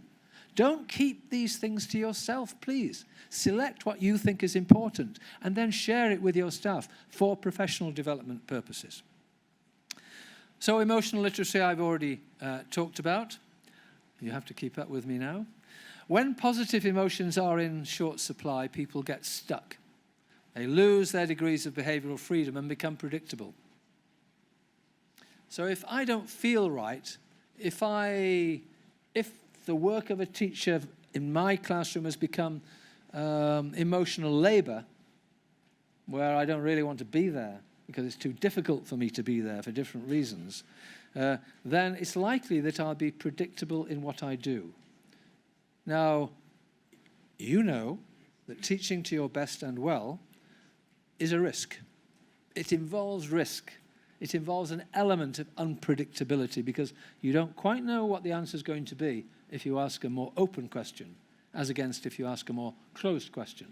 You don't even know if the person to whom you ask that question is going to give you an answer. If you're working with children, again, particularly from disadvantaged communities. So it's important that you teach, you encourage, you challenge your teachers to work in their classrooms with positive emotions. And one of the ways you do that is by modeling it yourself. Part 5 immediately. Teachers matter. Wonderful. We should do this more often. We've already said that getting the right people into the teaching profession and developing them to become effective teachers have played a central role in enabling those systems to come out on top and keep getting better. Now, this is work from a very influential group, McKinsey. It's a private enterprise company, it's international, and governments across the world read what they say and what they advise. So it's influential. So that's important, it's obvious, we know that. I've talked about the danger of commitment fading over time. It doesn't always fade over time with teachers or indeed principals, but it may do that. And then I've talked about professional life phases already a little bit. But if I give you a moment just to look at some of the words on there aren't many words on there, and just to see if you can recognize some of your teachers in those words. Or even you can recognize phases in your own experience in some of those words about early career teachers, mid-career teachers, and later career, what the Americans call veteran teachers. I don't like that term, veteran, because I'm one of those later career people. I don't like to be called a veteran, no. I'd rather be called an enthusiast. It's better. So maybe you can relate some of those words to some of the teachers in your school. And of course, it's much more complicated than this. Let me just tell you on the side, though. Do you know what I really would like to do? It's such a shame. I'd really like just to take this microphone out and walk across this whole area here and say hello to this group, because I know they can see you from where hello, from here. And especially, I love the hand. I've not forgotten. Look at all those people on the back row there. They've been very, very, I'm coming back a bit. They've been very, very quiet because I haven't recognized them. I haven't even gone up, I haven't said, you're present here, you're important here, but I'm telling you now, you are important. Do you believe me? Good. Okay. This is something I did not do. Whoops. Good job. This is something I did not do with the other. Oh, sorry. Now you can translate it. Oh dear. I was just saying that I could not see this group very well from over there, so I've come just to say hello. I think you understood. And the same with here. And I was saying I love the way you wave your hands. Thank you very much. And then I said, well, but there is also a group right at the back there. I haven't mentioned them one at all because actually I haven't seen you until just now. And so I asked them, I said, well, you're important, and I believe that you're as important as everyone else. And I asked them if they would agree with that, they would trust me, and they said yes. So that was my little tour. And you may be glad to know, I don't know, you may not be. All right, I'll come to you as well. Yes, you're important as well, this group here. And you're very, very, very important as well. Okay. And even the cameraman, you're even more important. Okay, good. And I did not behave in this way with the other groups, the other cities I visited. I'm feeling particularly warm because you're closer to me. It's like teaching, isn't it? You know, it's like working with your staff if there's trust there. You know, you can get physically close. Teachers sometimes get physically close so they can see the eyes of the other person. And sometimes even that can make a difference. Even that can influence. Am I right? Yeah. So teaching is not about separation of teacher and learner. It's about the joining of teacher and learner in the enterprise of learning and achievement. And leading is not separation between principal and parents and principal and teachers and principal and community. It's about the joining. And you will know, those of you who particularly who lead schools in serving disadvantaged communities, how very, very important it is to engage the community with your school. Parents, but also, if you can, the community. And you know, there are some effective schools in other countries, possibly in your own country also. I'd love to visit some of your schools, incidentally. I hope, maybe. We'll see. But there are some schools in other countries of effective schools serving disadvantaged communities. And in the school, there is a special room for the parents. Yes, for the parents. And so the parents can come in and they can talk to other parents. Yeah? And they can feel that they're more a part of the school than separate from the school. And sometimes there are parenting classes, because sometimes they're very young parents and they don't know how to bring up children. And they genuinely want to learn. And so some principals arrange classes in the parents' room for those who want to come. You know. And if a child doesn't come to school, do you send a note? No. You go. You visit. Or one of your staff, one of your teachers visits. So they know, the parents know, that you feel it's very important for the child to come to school. It's worth more than just a note or a telephone call, because you're showing the investment you have in their child, not just in children. Yes? You agree? Thank you. Thank you. Okay, good. Now, I'm going to put this down because the organizers will tell me off. They'll say, you're not doing the job. So I have to get back to the focus here. Okay. So you've had a look at that. Now, I said that I would return to this. I said a few moments ago when I would return to this. Good, excellent.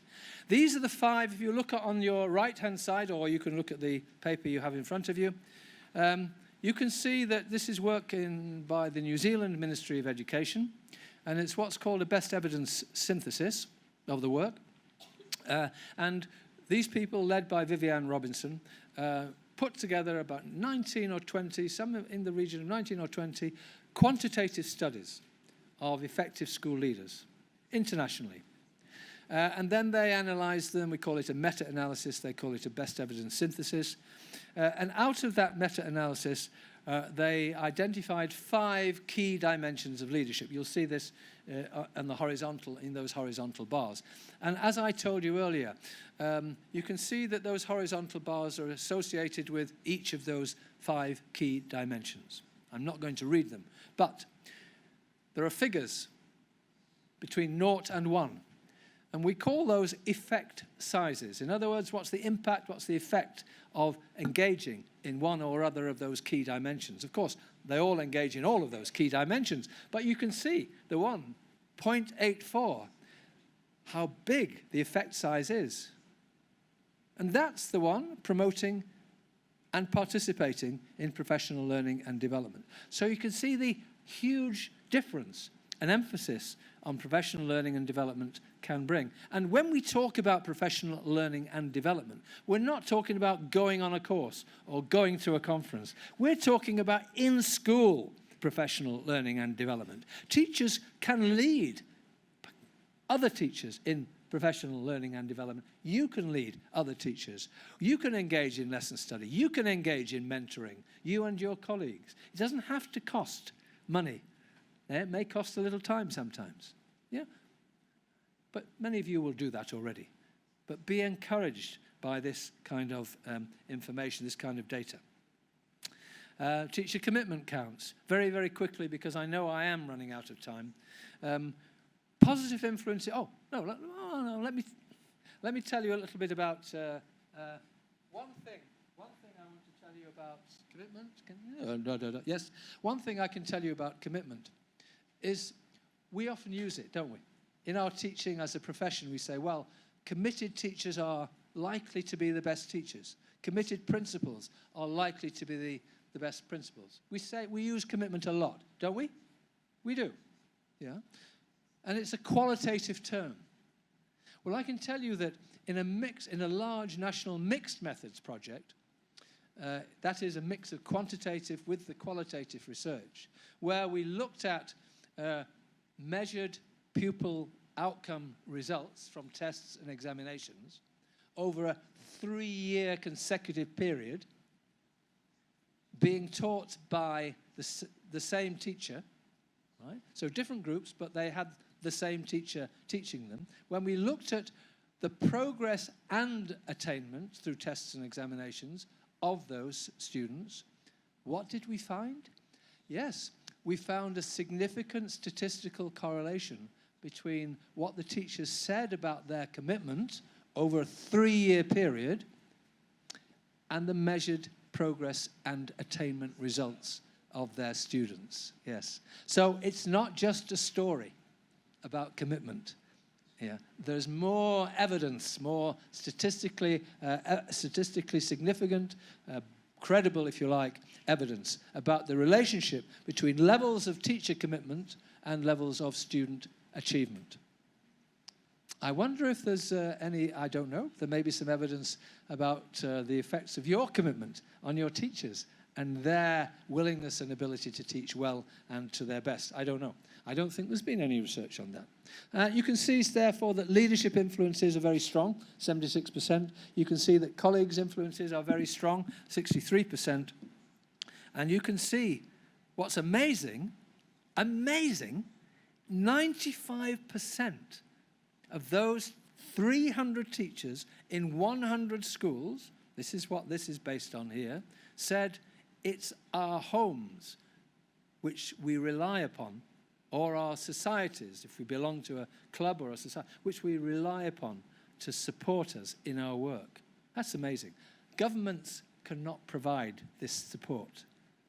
Principals can not provide this support, but they can encourage, I suppose. Now, let's look at the negative side. What did teachers feel negatively about? Well, workload, of course, 68%.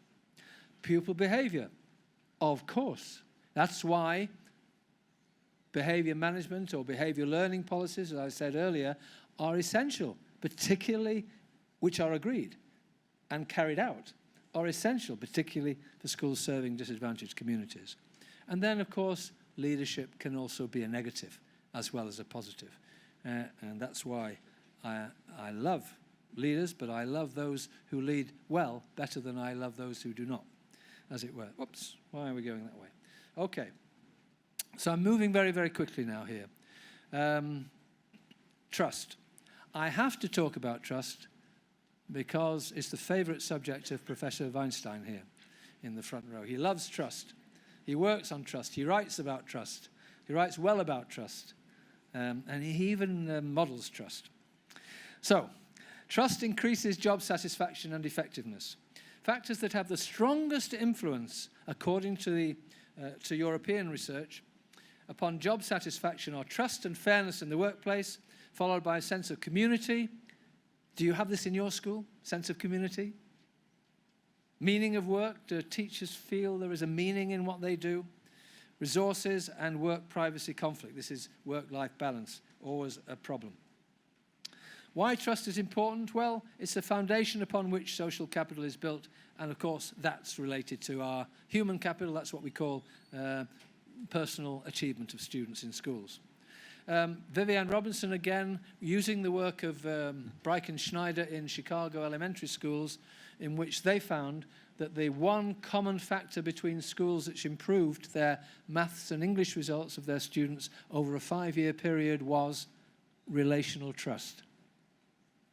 Relational trust.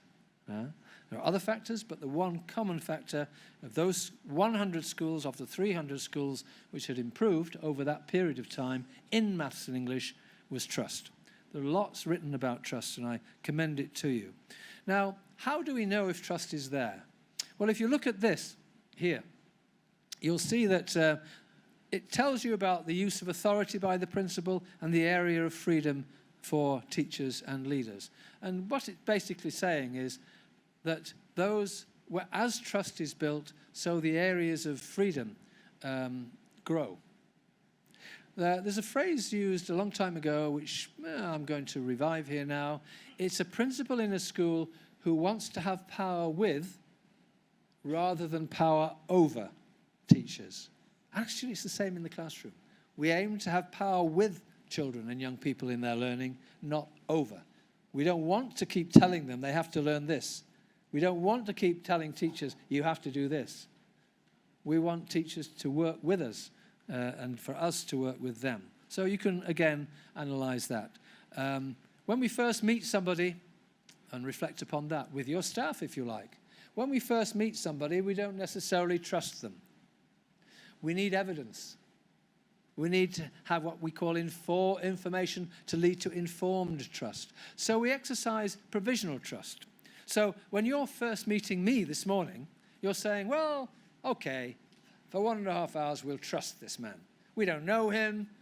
He doesn't speak our language. He doesn't know much about our schools, etc., but we'll give him the benefit of some trust initially.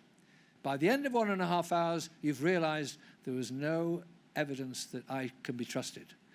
So you smile and say, bye-bye. We hope not. But that's just a kind of a silly example here. But it takes time, in other words, to build trust of different kinds. And we talk about individual trust. We talk about trust in individuals. We talk about relational trust, trust in the relations between individuals. And we talk about organizational or collective trust, where we have the whole organization. We call that a professional learning community. Okay. Final part. Did I miss something? Resilience. Yes, we're on resilience. Part 6. Is that right? Okay. Okay, so final part, except for the conclusions. And I'll be very quick with the conclusions, because it's 11:37, and I've been, goodness me, has it been that long? Tell me, has it felt a long time for you? Wonderful. You could not have said anything which pleased me more than that. And it's the same in the classroom when we're learning, isn't it? You know, it's what this man whose name I can never pronounce, but you can, calls flow. You don't have to. It's flow. It's when you're so engaged with the children or the young people or the staff, if you like, in what you're doing with them, that suddenly 30 minutes has gone by.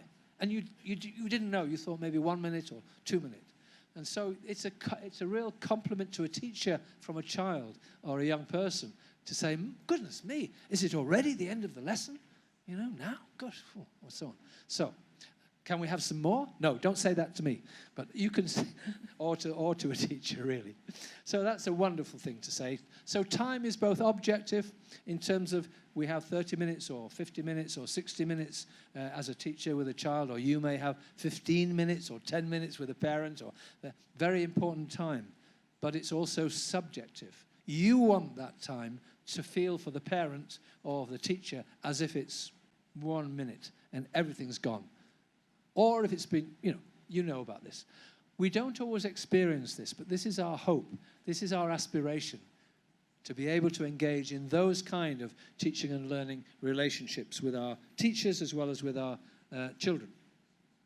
So you are stewards, what we call here, stewards of the organizational energy, which we call resilience. And I'm not going to read this either, because it's too long. There are actually too many words on the page. But just to say one or two things about resilience. First of all, some of you may have been brought up to believe that resilience is a trait. It's something which you either inherit or it's developed in the early years of your life and then you have it, or you don't. Well,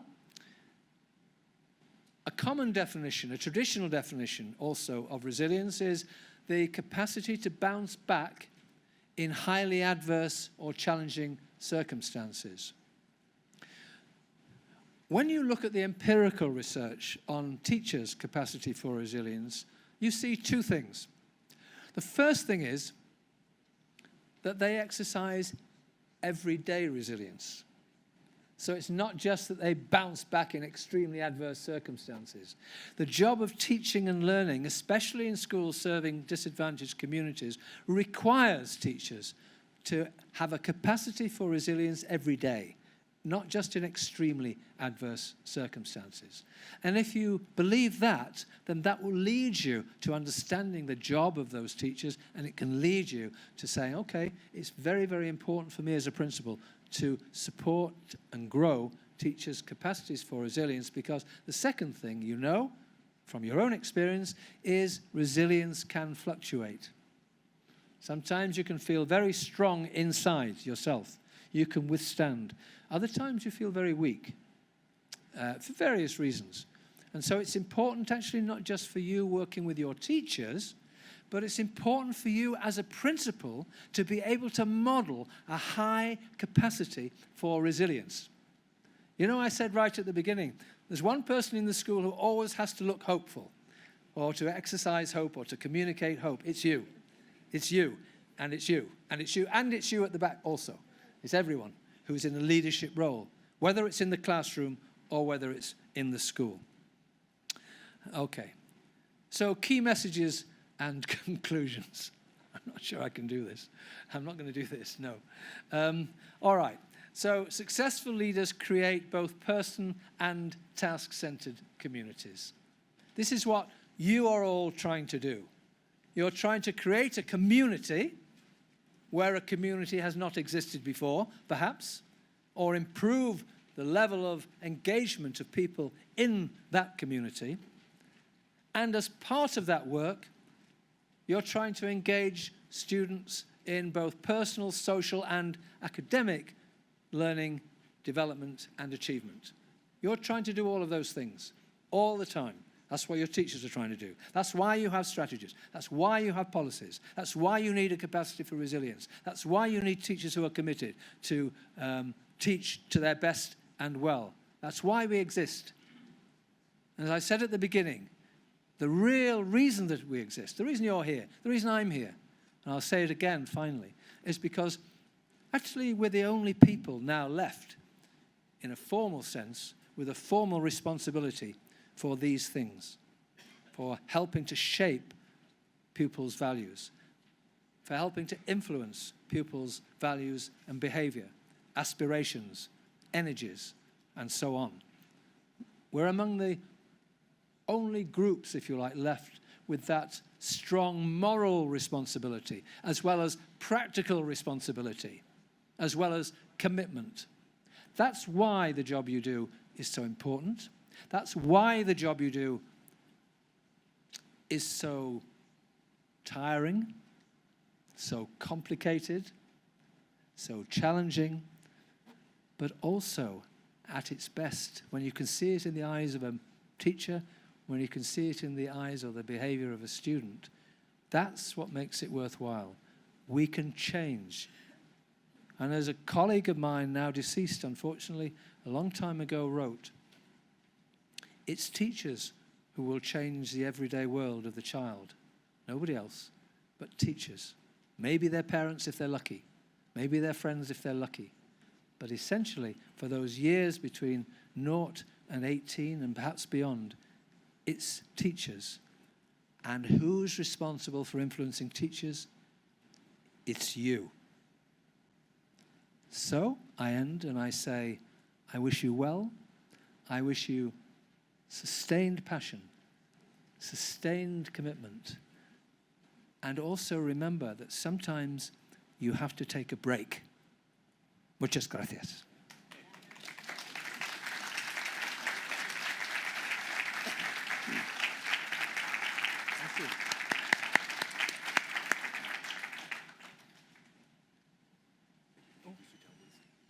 over there.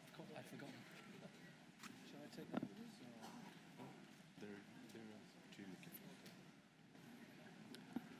Bien, agradecemos esta tremenda presentación al profesor Christopher Day, una magistral charla que nos ha entregado en el día de hoy. Como lo decíamos al principio, tenemos este tiempo de preguntas.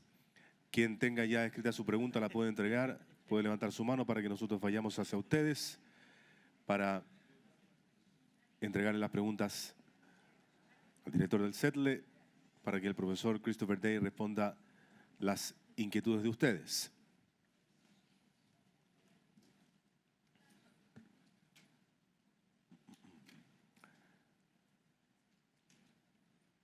Si hay más preguntas, por favor.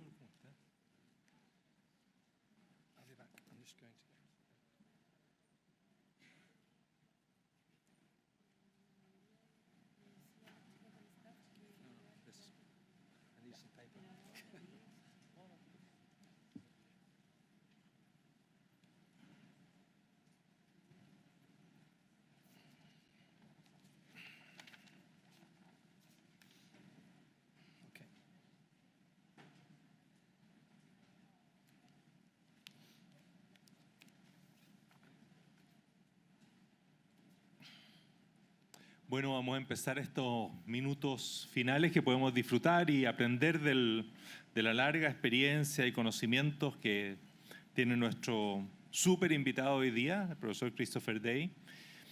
Entonces vamos a ir dando algunas de las preguntas que se han dado. Una de las preguntas que se le hace al profesor Day tiene que ver con ¿qué le parece a usted que es importante para el diseño de la formación de los líderes escolares? Tanto en la formación más inicial como también en la formación en entrenamiento en servicio. ¿Cuáles serían como algunas claves que usted pondría para hacer un buen trabajo de formación? Okay. Thank you for that. Yeah, I think what we have in most training models in different countries is a lot of emphasis at the moment on competencies, management competencies, if you like, values also. But we don't have very much emphasis on many of the things implied by what I've been talking to you today about, which is the emotional competences, if you like, of head teachers. The diagnostic competencies of head teachers, what I call discernment or just-in-time or relevant judgment decision-making of head teachers. And if you remember the coloured table I put up with all the boxes on earlier, I don't think that many of the training programs recognise the importance of combining and accumulating combinations of strategies in your work. And yet it's logical, because if your work is complex, involves different people, different tasks, different contexts, then good or effective head teachers need to learn to manage, first of all, to acknowledge that they must use combinations over time, and that the combinations may be different in different phases of development. But in order to use those well, they need to have people who trust them. They need to have people who are resilient. They need, in other words, to move from power over to power with, to be simplistic about it. So it's individual skills and qualities and values, but also influencing. You know, I talked about change. Again, not many leadership training programs really explicitly focus on change. And change is, we know from research that change is most usually effectively achieved by social influence, not positional influence. So the interpersonal skills are very important, as, of course, used with integrity. Muchas gracias. Una segunda pregunta habla de un tema distinto. La persona dice, bueno, habla de que se ha hablado mucho del liderazgo directivo y los profesores y la relación entre el liderazgo del director y los profesores y los adultos de la escuela. Sin embargo, ya esta persona dice, vivimos en una sociedad adultocéntrica. Entonces le hubiera gustado escuchar qué es lo que ocurre con la creación del liderazgo en niños y en niñas. ¿Usted cree que eso es relevante? ¿Cómo se podría generar ese liderazgo entre los niños y niñas de tal manera que sean efectivamente el actor esencial, como usted dijo, de la escuela? Well, of course, what this question is implying is that schools have democratic values. That's the implication. Democratic equals participation. Participation equals participation by all of the stakeholders. Therefore, it's logical for this questioner, whoever it is, to suggest that children, young people should be involved, should be participating actively in the life of the school, not as people who receive education, but people who receive and also can provide education. So, for example, in some schools we have, this is a small example, in some schools we have children who evaluate their teaching. We sometimes evaluate their teachers. Terrible, terrible, terrible. But if the conditions for that evaluation are already established, for instance, as trust between adults and children, young people, a collective recognition that the best learning is achieved by collaboration and not separate, or integration, not separation, then of course the logic is you would say, yes, children can be leaders. And actually, we talk about sometimes teachers doing research in their classrooms. I gave an example of lesson study as an example of teachers doing research. You can find schools, effective schools, where children, small children, not just big children, are engaged in conducting research, using the methods which are applicable to them in their particular stage of development in their life, of course, but nevertheless asking questions about their own learning, asking questions about their own classroom, finding out systematically.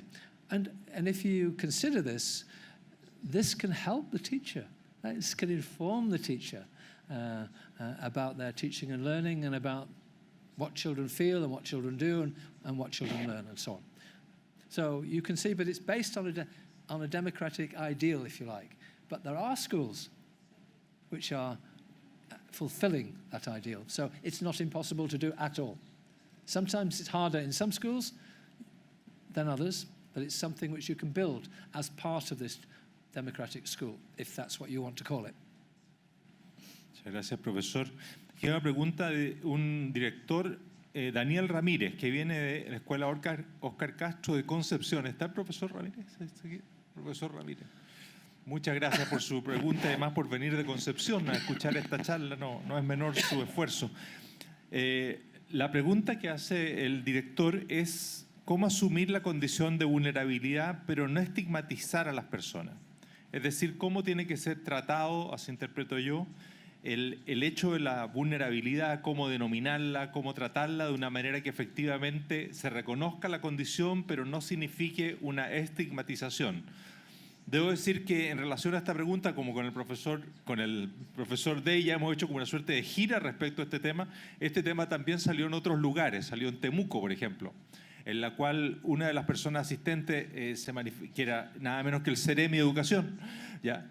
Le pareció extraordinariamente mal que nosotros llamáramos al seminario de escuelas vulnerables, ¿ya? Porque efectivamente la vulnerabilidad, a su juicio, podía crear como esta imagen también de estigmatización, ¿ya? Bueno, nosotros obviamente respondimos que vulnerables éramos todos, somos todos, ¿ya? Pero independientemente de eso, la verdad es que es cierto, los lenguajes quedan realidades y también, ¿no es cierto?, cuál es la manera adecuada de referirse a esta situación de tal manera de hacer la diferencia, poner más recursos, pero al mismo tiempo no estigmatizar. It's a question which raises a dilemma rather than a problem, because it's not something which a school can entirely solve. Because as I said, as you know, is every evening the children go back to live in their community and so on. So there's an influence there. So I can use a broad term, inclusivity. So in other words, if what's most important to a child is to have a positive self-image, positive sense of identity. If we have that positive sense of identity, then we can acknowledge and understand and accept that there will be differences, yeah? But that we're all valued in the same way. So in small but very significant ways, for instance, a school may have a policy which separates off children with special educational needs. Many of these will be vulnerable, come from vulnerable communities. So they put them in another room. So the children think, why are we being put into this room? Or we have schools which have a different kind of policy where they integrate. So there may be in the same classroom children from poor homes, children from less poor homes, children with other special disability needs, maybe a mental disability needs. Of course, the extreme of those needs has to be separated off for the benefit of those children. But there are many in between. So it depends what you mean by vulnerability. Is it vulnerability as learners? Is it vulnerability as social animals? Is it vulnerability according to economics? Or what is it? But teachers,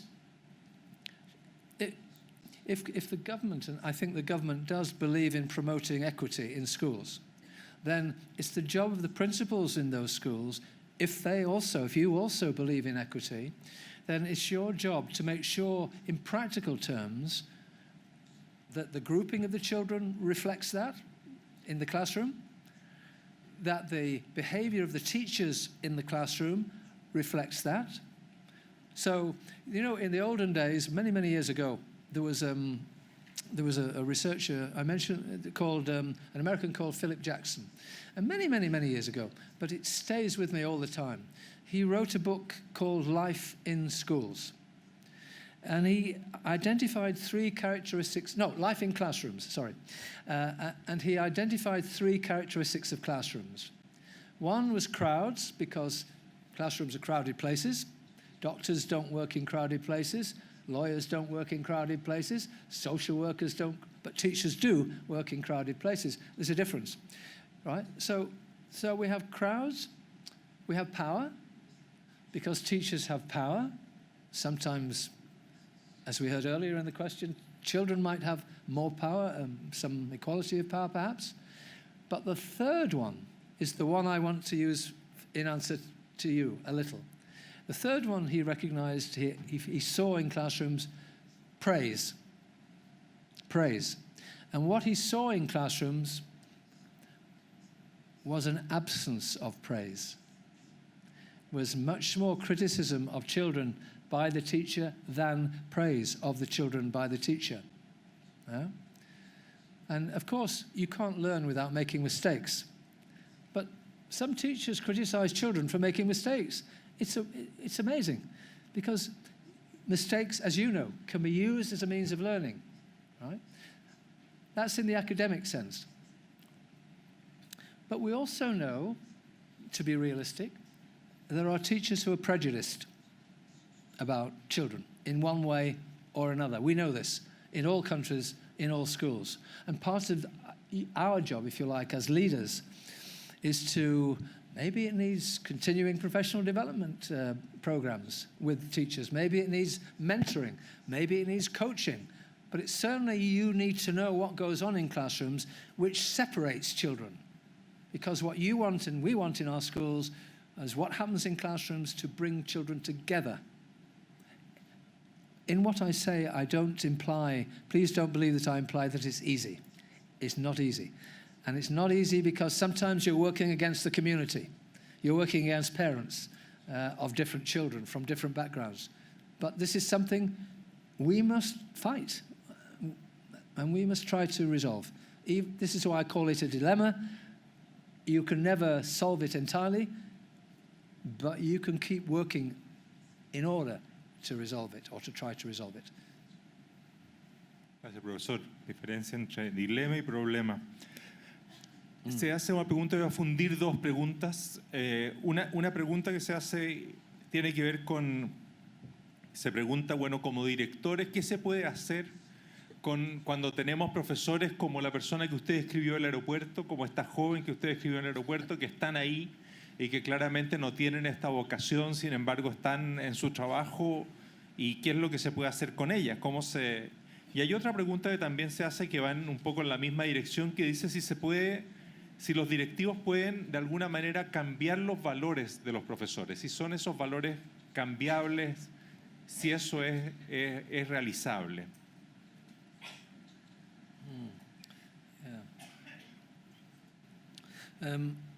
A great American educationalist called John Dewey.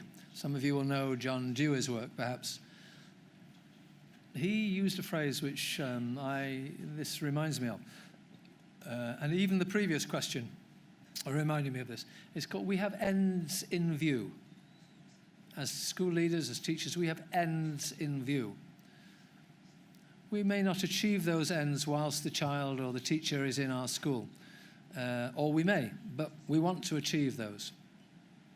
Okay. Incidentally, the story I told you about the airport was a true story. It's not a fiction.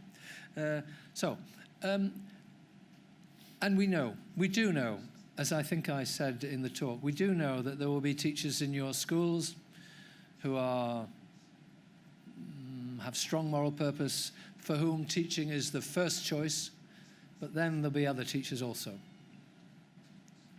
that's part of the art of leadership, as well as the science of management, if you like. And this is why we have coaching. This is why we have mentoring. And one of the ways in which we can sometimes resolve the problem of different motivations, if you like, which exist in your schools, is by the use of evidence.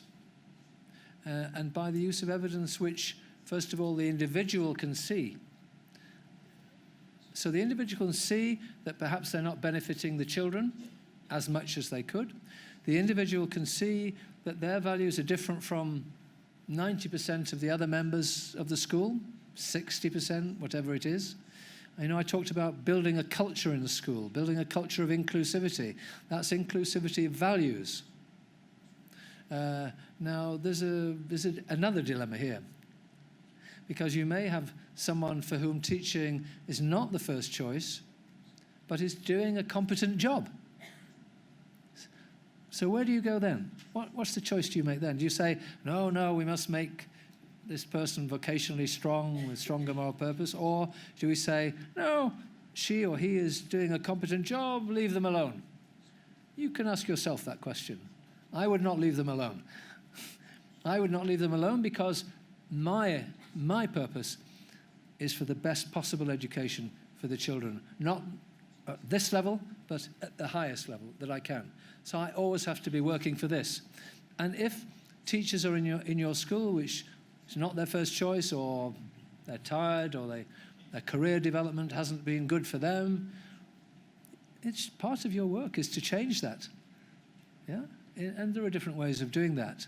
I remember when I was working as a leader, and this particular teacher said to me, when I arrived in the school, "You will never change me." He said. I didn't even know him. He said, "Don't think you're going to change me. I'm not going to change at all." And actually, I never changed him. In the time I was there, I never changed him. But somebody else whom I knew changed him. So I didn't have to be the one who changed. I shared that leadership with someone who was much better than me at forming a relationship and influencing this person. But it's like any teaching and learning in a classroom. You do it knowing that you won't succeed with everyone, but you still do it because that's your moral purpose, if you like. I'm sorry I can't give a practical formula to do this, but I can't. I don't know of one.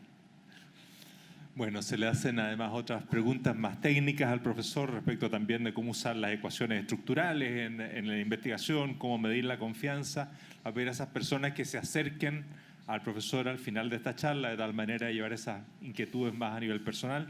Y también hay alguien que le propone al profesor que conozca a Gabriela Mistral, de tal manera que también conozca algo respecto a nuestro pensamiento pedagógico y poético. Así que, sin más, les pido por favor que despidamos al profesor con un gran aplauso.